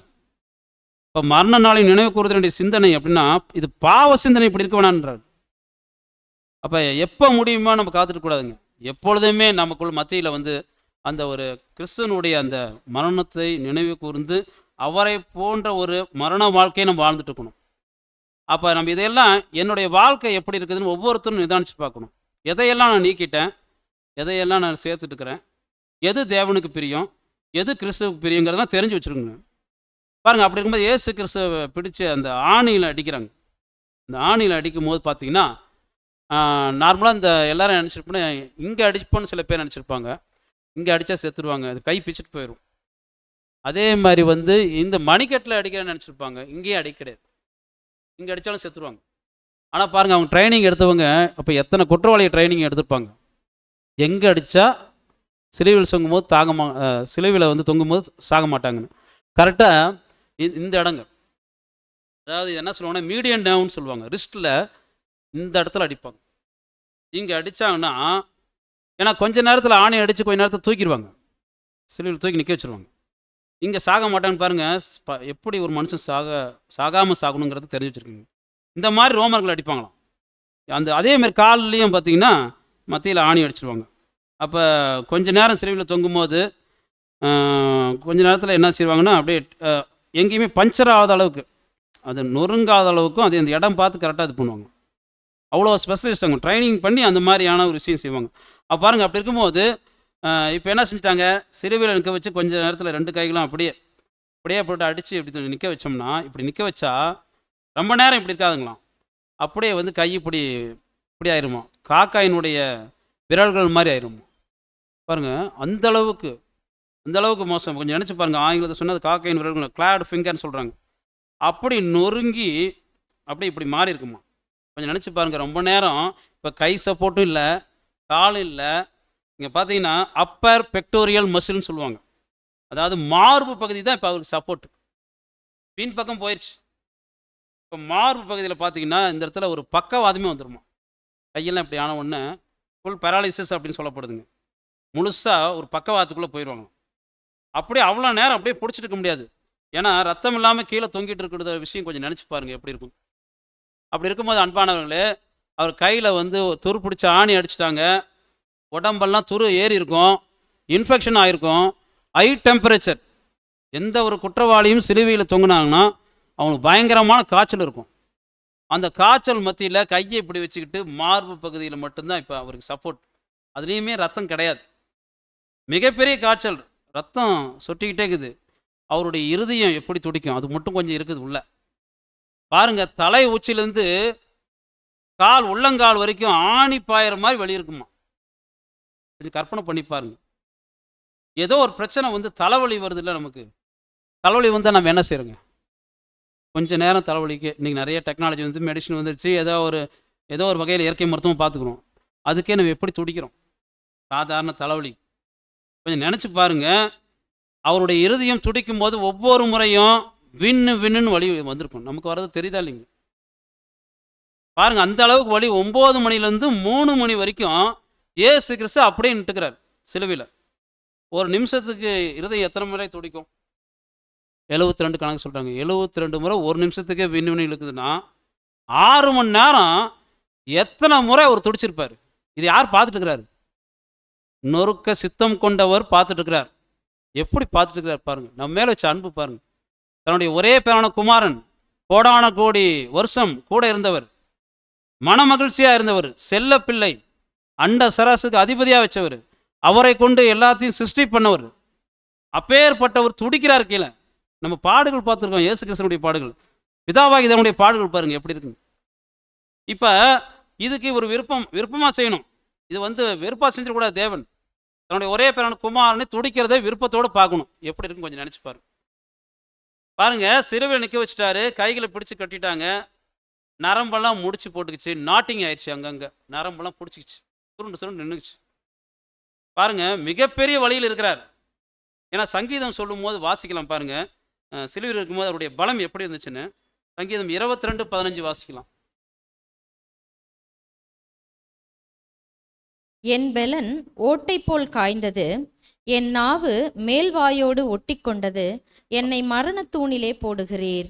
பாருங்க, அவருடைய பலனே என்ன ஆயிடுச்சுங்களா? பலமே இல்லைங்கிறார். நாக்கெல்லாம் வறண்டு போச்சுங்கிறார். கொஞ்சம் நினச்சி பாருங்க. அந்த அந்த வார்த்தை சொல்லும் போது, மரணத்தூள்னு சொல்லும் போது சாவின் புழுதியில் அப்படின்னு சொல்றாரு. அப்படி பார்க்கும்போது எப்பேற்பட்ட ஒரு இது பாருங்க, சாவனுடைய மிக பக்கம் போயிட்டார். சரி, இப்போ பாருங்க ஒரு விஷயம், எப்படி பேசியிருப்பார். ஆனால் பேசுனது உண்மைதான், தேவனுடைய வார்த்தைகள் இருக்குது, பேசியிருக்காருன்னு ஒரு மாற்று கருத்தே இல்லை. எந்த விதத்தில் பேசியிருப்பார்? ஏன்னா பேச்சு எடுத்து அவர் பேசணும். இந்த ஒரு சூழலில் அவர் சிலுவையில் இருக்கிறார். கொஞ்சம் பாருங்க, சிலுவையில் அடிக்கப்பட்டாச்சு, சிலுவையில் தொங்கிட்டு இருக்கிறாரு. ஒரு மனுஷன் சிலுவையில் மூச்சு எடுக்கணும்னா அவ்வளோ சாதாரணமாக மூச்சு எடுக்க முடியாதுங்க. நல்லா இருந்தாவே நமக்கு ஏதாவது வியாதி இருந்தால் முடியல பாருங்க, சளி பிடிச்சாவே நம்ம மூச்சு வாங்க முடியல. சிலுவையில் அடித்து தொங்க போட்டிருக்கனால 2 நுரையீரலும் பார்த்தீங்கன்னா அப்படியே அமுக்கப்பட்டிருக்குமா. ஏன்னா நுரையிலேருந்து தான் நம்ம சுவாசிக்கிற விஷயமே இருக்குது, ஈஸியாக எடுக்கவே முடியாதான். அப்போ பாருங்க, அப்படி எடுக்க முடியல, கை கால் மீதி இருக்கிற பலத்தில் பிடிச்சி இப்படி இந்த ஆணியில் சப்போர்ட்டில் இருக்குது, அதை பிடிச்சிக்கிட்டு என்ன செய்யணுமா, மூச்சு காற்றை எடுக்கிறதுக்கு மேலே வரணுமா. மேலே வந்துட்டு அப்புறம் மறுபடியும் எங்கே போகணுமா? கீழே போகணும். பாருங்க, ஒவ்வொரு முறையும் இயேசு கிறிஸ்து 6 மணி நேரத்திற்கு ஒவ்வொரு முறை வரும்போதும் அவர் அடிக்கப்பட்ட சிலுவை ஏதாவது பாலிஷ் பண்ணியிருப்பாங்களா? அந்த சிலுவைக்கு பேர் டாக்வுட்னு சொல்லப்படுதுங்க, நாய் மரம். அப்படின்னா செதிலாக இருக்குங்க, பாலிஷ் பண்ணி அந்த மாதிரிலாம் இருக்காது. இப்போ முதுகு பக்கம் நம்ம ஏற்கனவே சொல்லிட்டோம் எப்படி இருக்குங்க, எலும்பு ஏற்கனவே வலியோடு இருக்குது. இப்போ கையிலையும் காலையும் மட்டும் எம்ப முடியாது, என்ன செய்யணுங்க, அப்படியே அந்த முதுகை தேய்ச்சி எந்திரிச்சிருப்பார். யோசிச்சு பாருங்க. அப்படின்னா மூச்சு காற்று அப்படியே வாங்கி ஆக்சிஜனை உள்ளே எடுக்கிறாராம். நமக்கு தெரிஞ்ச விஷயம். உள்ள இருக்கிற கெட்ட காற்றை வெளியே தள்ளணும், அப்போதான் ஒரு மனுஷன் வாழ முடியும் கடைசி ஸ்டேஜ். அப்படி எடுக்கும் போது பாருங்க, வாங்கின மூச்சு காத்தையுமே எதுக்கு பயன்படுத்தியிருக்கார்? வார்த்தைகள் பேசியிருக்காருங்களா? கொஞ்சம் நினச்சி பாருங்க. என் தேவனேங்கிற வார்த்தையெல்லாம் எவ்வளோ கஷ்டப்பட்டு பேசியிருப்பார் பாருங்க. எந்த அளவுக்கு இயேசு கிறிஸ்து உடைய சரீரத்தினுடைய தலை பாருங்க, எப்படி இயேசு கிறிஸ்துங்கிற சரீரத்துக்கான தலைன்னு சொல்கிறோம்ல, அவர் தலை எந்த அளவுக்கு பாருங்க தேவனுக்காக பலி செலுத்திருக்கு. இருக்கிற இன்னும் கொஞ்ச நேரத்தில் செத்து போயிடுவார். சாகும்போது தேவன் கிருபையாக கொடுத்த அந்த மூச்சு காற்றை யாருக்கு பயன்படுத்துறாரு? பிதாவாகிய தேவனுக்கு. பாருங்க, அப்போ தலை அந்த அளவுக்கு தேவனுக்கு அன்பு செலுத்துதுன்னுச்சுன்னா, சரீரங்கமாக அழைக்கப்பட்ட நாம் அன்பு செலுத்தணுமா? நமக்கு எவ்வளோ காத்து கொடுத்துருக்காரு. இன்னைக்கு வரைக்கும் நம்ம உயிரோடு இருக்கிறோம் பாருங்க, நினச்சி பாருங்க. அப்போ நம்ம உண்மையான சரீரமாக இருந்தோம் அப்படின்னா என்னிடம் எதிர்பார்க்கிறது என்ன? இயேசு கிறிஸ்து வழியா தேவன் பெரிய அன்பின் கட்டளையை கொடுத்துட்டார். எனக்குரிய பங்கு என்ன? எந்த பங்கு அது? அந்த பங்கை முதலில் நான் தெரிந்து கொள்ளணும். எப்படி நான் அதை நிறைவேற்றுங்கிறதுக்கு வாக்குறுதி கொடுத்துருக்கோம். நம்ம கொடுத்தோமா இல்லைங்களா? ஞானஸ்தானம் வாங்கும்போது நமக்கு தெரியாதுங்க. அப்போ நம்ம இருக்கிறது மனப்பாடம் பண்ணி ஒப்பிச்சிருப்போம். கொஞ்சம் பாருங்க, அவருக்குரிய பங்கு என்ன, நமக்குரிய பங்கு என்ன, அவர் எடுத்துக்கொண்ட மூச்சு காற்றை எப்படி பயன்படுத்தினார் தேவனுக்கு. இன்னைக்கு நமக்கு அநேகர் நம்ம இன்னைக்கு நல்லா தான் இருக்கும், எல்லா விதத்துலையும் நல்லா தான் இருக்கும். பாருங்க, அவர் நொறுக்கப்பட்டிருக்கார், இந்த அளவுக்கு அவர் அடிக்கப்பட்டிருக்கார், உடம்பெல்லாம் ஓட்ட ஒன்றுமே இல்லைங்க. சிலுவையில் அடித்து நிற்க வைக்கிறாங்க. இயேசு கிறிஸ்துடைய விஷயத்தில் துணியோடு தான் நிற்கிறார், நமக்கு தெரியும். ஆக்சுவலாக அதில் மறுப்பு கிடையாது, நமக்கு வசனம் எதுவும் இல்லை. ஆனால் ரோமருடைய ஹிஸ்ட்ரி எடுத்து பார்த்தீங்கன்னா, சிலுவையில் அடிக்கிறதுக்கு கைவந்த கலையாம் அவங்களுக்கு. அவங்க என்ன செய்வாங்க, நிறைய பேர்த்து சிலுவையில் அடித்து என்ன செய்வாங்க, அவங்க இருக்கிற எல்லா துணியுமே உருவிடுவாங்களாம். யூதர்களுடைய துணி எல்லாத்தையும் உருவி போட்டுருவாங்க. எப்படி தான் இருந்திருப்பாங்களாம் அநேக யூதர்கள்லாம், எல்லாருமே மேக்சிமம் நிர்வாணமாக தான் இருந்திருப்பாங்களாம். நமக்கு இயேசு கிறிஸ்துக்கு வசனம் இல்லை, இருந்தாலும் நம்ம அந்த ஒரு திங்கிங் கொஞ்சம் யோசிச்சு பாருங்க. சிலுவையே அவமானத்தின் சின்னம்னா, சிலுவையில் நிர்வாணமாக இருக்கிறது எவ்வளோ பேருங்க, மிகப்பெரிய அவமானத்தின் சின்னம். நம்ம அந்த விஷயங்கள்லாம் நம்ம பார்க்கணும். அப்போ பாருங்கள், ரத்த வாடை அடிச்சுக்கிட்டே இருக்குது. எருசலேமுடைய எல்லை பகுதியில் சிலுவையில் அடிக்கிறாங்க அப்படின்னா, நாம் நினைப்பது போல் ரொம்ப உயரத்தில் இருக்குமா சிலுவை? அப்படிலாம் கிடையாதுங்க. நல்லா இயேசு கிறிஸ்து காது கொடுத்து என்ன பேசுகிறேன்னு கேட்குற தொலைவில் தான் இருக்கும். பார்க்குறவங்க இயேசு கிறிஸ்து பார்க்குற தொலைவில் தான் பார்த்துருப்பாங்க. அப்போ பாருங்கள், கிண்டல் கேலிலாம் பண்ணியிருப்பாங்கன்னா, அவ்வளோ கஷ்டத்துலையும் உள்ளே வாங்கியிருக்காரு, காதில் வாங்கியிருக்காரு. நினச்சி பாருங்கள், ஒரு மனுஷன் நடந்தால் அவன் பார்க்குற அளவில் தான் சிலுவை அரைஞ்சிருப்பாங்கன்னா, பார்க்குறாங்க, அதில் கேலி கிண்டல் காரி துப்புறது எல்லாமே நடந்திருக்கும். அப்படிங்கும்போது பாருங்கள், இந்த இடத்துல ரொம்ப இழிவாலாம் பேசியிருப்பாங்க. இது எல்லாம் பார்த்துருக்காரு. இதை சகிக்கிறது தான் கஷ்டங்க. ஒருத்தர் இழிவாக பேசுறது, அவமானப்படுத்துறதெல்லாம் இன்னைக்கு உலகத்தில் யாருமே சகிச்சிக்க முடியாது. ஏன் கிறிஸ்துக்குள்ளே நாமளே என்ன செய்ய முடியலைங்க, சகிச்சிக்க மாட்டேன்றோம் பல விஷயங்கள். அப்போ பாருங்க, இயேசு கிறிஸ்து எப்படி இருந்திருக்காரு பாருங்க. இன்னும் கொஞ்சம் கற்பனை பண்ணி பாருங்க. ரத்தம் சொட்டிகிட்டு இருக்குது, ரத்த வாடைக்கு அங்கே இருக்கிற ஆகாயத்து பறவை கூட விட்டு வச்சிருக்குமா? கற்பனை தான், எதுவும் நம்மளுக்கு வசனங்கள் இல்லை. தியானம் கொடுக்கும்போது பாருங்க, எவ்வளோ கூட்டமாக வந்திருக்கும், எந்த அளவுக்கு அவருடைய பலியை நிறைவேற்றிருப்பார் பாருங்க. நினைச்சே பார்க்க முடியலைங்க. இப்படியெல்லாம் கஷ்டப்படணுமா? ஆனால் இப்படி தான் தேவன் பேசுகிறார். தேவனே எங்களுக்காக இவ்வளோ கஷ்டப்படணுமா? இயேசு கிறிஸ்து ஆமா, நிறைவேற்றினாரா இல்லைங்களா? பாருங்க, அந்த அளவுக்கு இந்த சரீரத்துக்கு இல்லையே. இப்போ நம்மகிட்ட பேசுகிறார். நான் சரீரங்களை உங்களை கொண்டு வந்திருக்கேன், பரமழைப்புக்குள்ளே வந்திருக்கீங்க. என்னுடைய ஒரே பேரான குமாரனு போல் உங்களுடைய வாழ்க்கையில் நான் எதிர்பார்க்குற விஷயத்தில் நீங்கள் இருக்கணுமே. சின்ன சின்ன விரல்கள், நீங்கள் காலில் இருக்கிற விரல்கள் தான், அந்த அளவுக்கு இல்லையே அப்படின்னு தேவன் பேசுகிற மாதிரி இருக்குது பாருங்க. தன்னுடைய ஒரே பேரான குமாரனுடைய பாடுகளை காமிச்சு நம்மகிட்ட பேசுகிறார். அப்போ பாருங்க, ஏன் நான் என்னுடைய பங்கை நிறைவேற்றாமல் இருக்கிறேன்? அவருக்கு கிடைத்த கொஞ்சம் மூச்சுக்காற்றை தேவனுக்கு பயன்படுத்தினார். என் வாழ்க்கையில் கிடைக்கிற எல்லா மூச்சுக்காற்றையும் நான் எனக்கு தான் பயன்படுத்துகிறேன் அப்படின்னு நம்ம சொல்ல முடியுதா? அல்லது பயன்படுத்தி கொண்டிருக்கிறேன்னு சொல்ல முடியுதா? இதை நம்ம ஒவ்வொருத்தரும் சிந்திக்கணும். நம்ம கொஞ்சம் நல்லா இருந்தவே உலகத்துக்கு பயன்படுத்திடுறோம். கஷ்டம் வரும்போது அப்புறம் தான் தேவன்கிட்ட வர்றோம், அப்போ தான் ஜெபத்தை பார்க்குறோம், அப்போ தான் சகோதரரை பார்க்குறோம். ஆனால் நாம் நல்லா இருக்கும்போது யாருக்கு பயன்படுத்துகிறோம்? அதிகமாக அடிப்படை தேவைக்கு பயன்படுத்துகிறோம், வாழ்க்கையினுடைய அடிப்படை தேவைக்கு. ஆனால் நம்ம யாருக்காக வாழணும்? வாழ்கிற வாழ்க்கை பாருங்கள், கடந்த ஒரு வருஷமாக நான் என்ன செஞ்சேன் அப்படின்னு பார்க்கும்போது பெருமையாக கூட பேசிக்கலாங்க. நிறையா நான் சத்தியம் எடுக்கிறேன், நிறைய கிளாஸ் எடுக்கிறேன் அப்படின்லாம். ஆனால் எந்த விதத்தில் நான் உண்மையான ஜீவபலியே நான் ஒப்பு கொடுத்துருக்குறேன், அந்த ஒரு மனநிலை நமக்குள்ளே வரணுங்க. ஏன்னா கிறிஸ்துவனுடைய அந்த பரிசுத்த பந்தியில் நான் போய் அனுசரிக்கிறதுக்கு உண்மையாக சொல்லப்போனால் எனக்கு தகுதியே இல்லை. நமக்கு தகுதி இருக்குங்களா யாருக்காது? பாருங்கள், நம்ம தகுதி படுத்திக்கிறதுக்கு சில விஷயங்கள் சொல்கிறாருங்க. அப்போ இந்த ஒரு மனநிலைக்குள்ளே மீதி இருக்கிற கொஞ்ச காலம், ஒரு சில மணி நேரங்கள், ஒரு சில நாட்கள், கொஞ்சத்துலையாவது நம்ம எப்படி இருக்கணுங்க? எவ்வளோ பர்சன்ட் நம்மளுக்கு கொடுத்துருக்காருன்னு சொல்கிறேங்க? நம்மளுக்கு எத்தனை பர்சன்ட்டுங்க? பவுல் என்ன சொல்லியிருக்காங்க? கிறிஸ்தனுடைய பாடுகளில் எவ்வளோ குறைவுங்க? 99 பெருசா 1 பெருசுங்களா?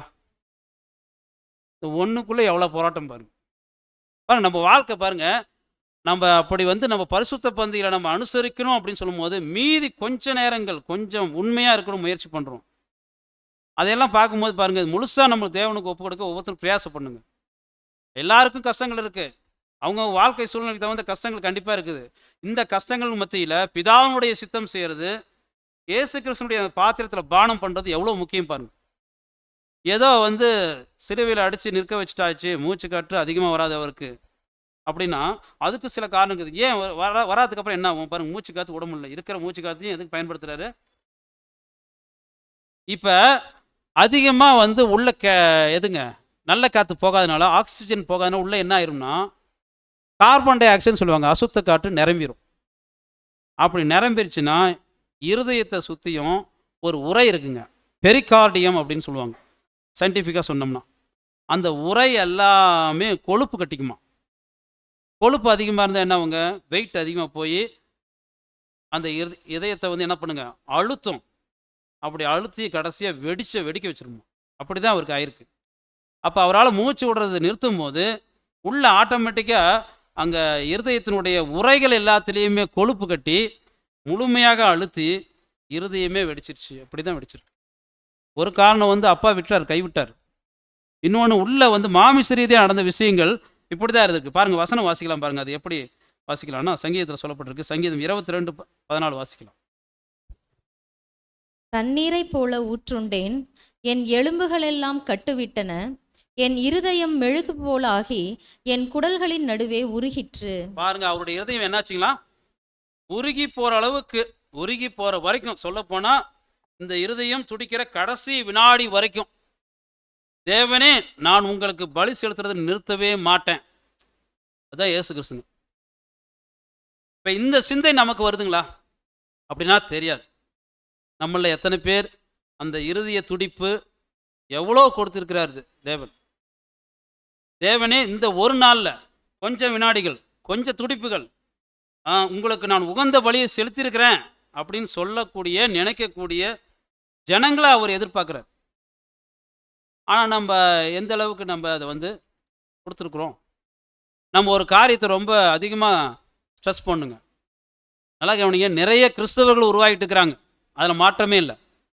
வேதத்தை படிக்கிற வேத மாணவர்கள் நிறைய பேர் உருவாகிட்டு இருக்கிறோம், அதுலேயும் என்ன இல்லைங்க, மாற்றம் இல்லை.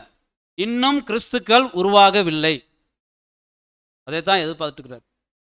பாருங்க, இயேசு கிறிஸ்துவுக்கு கிறிஸ்துக்கள் தேவைங்க, தேவனுக்கு கிறிஸ்துக்கள் தேவை. நம்ம எல்லா வகையிலும் உருவாகிட்டு இருக்கோம்னா கிறிஸ்துவை தவிர உருவாகிட்டு இருக்கிறோம். இப்போ அதான் முதல்ல கான்சன்ட்ரேட் பண்ண வேண்டியது. நாம் கிறிஸ்துவாக உருவாகிட்டு இருக்கிறோமா? கிறிஸ்து உருவாகணும் அப்படின்னா இயேசு கிறிஸ்துவனுடைய விஷயங்கள் நம்ம கவனிக்கணும். எவ்வளோ அழகானவர் அவர். முதல் எப்படி இருந்திருப்பாருங்க பாருங்க. 2 வசனம் வாசிக்கலாம் பாருங்க. உன்னத பாட்டில் 5ஆம் அதிகாரம் 10ஆவது வசனம் வாசி பாருங்க, எப்படி இருந்தவர் பாருங்க. என் நேசர் வெண்மையும் சிவப்புமானவர், 10,000 பேர்களில் சிறந்தவர். பார்த்தீங்களா எப்படி இருக்கார்? பார்த்தீங்களா எவ்வளோ அழகு. மாமிசத்தில், அவருடைய இருதயத்தில் அழகு பாருங்க. அப்பேற்பட்ட அந்த அழகு வர்ணிக்கப்பட்டது. தேவன், பிதாவாகிய தேவன் இப்படி தான் அவர் திட்டத்தில் பயன்படுத்த ஆரம்பித்தார். அப்பேற்பட்டவரை எப்படி ஆக்கியிருக்கான்னு பாருங்க. அதே மாதிரி ஏசாயா 52:14 வாசிக்கலாம்.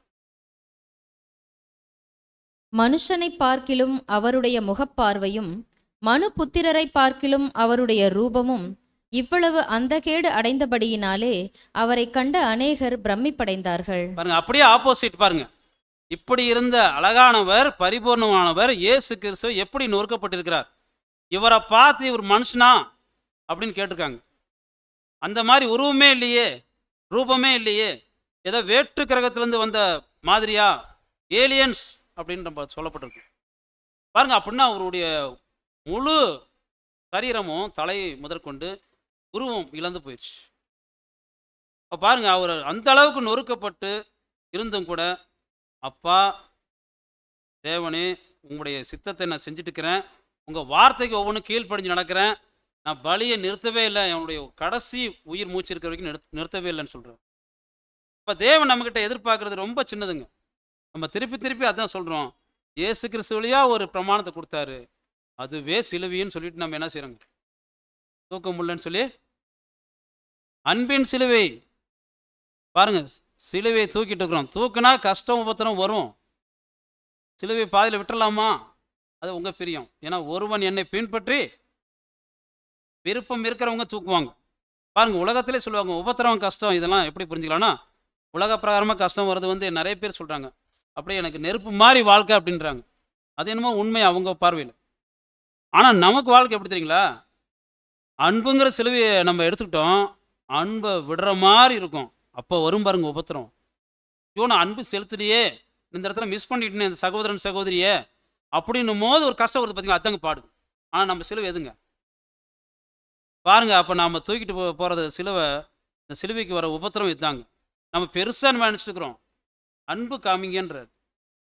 எப்போது நமக்கு உபத்திரம் வரும்போதும் நம்ம என்ன செய்யணும், அநேகர் அன்பின் சிலுவையை வைத்துட்டு நம்ம மாமிசத்தின் சிலுவையை தூக்கிறோமா. அதுக்குள்ளே இருக்கு நிறையா பொறாமை, கசப்பு, போராட்டம் எல்லாமே இருக்குதுங்க. அப்போ நம்ம யோசிக்கணும், தேவன் எதை எதிர்பார்க்குறாரு. கொடுத்த கட்டளை ஒன்றே ஒன்று, ஒரே ஒரு கட்டளை.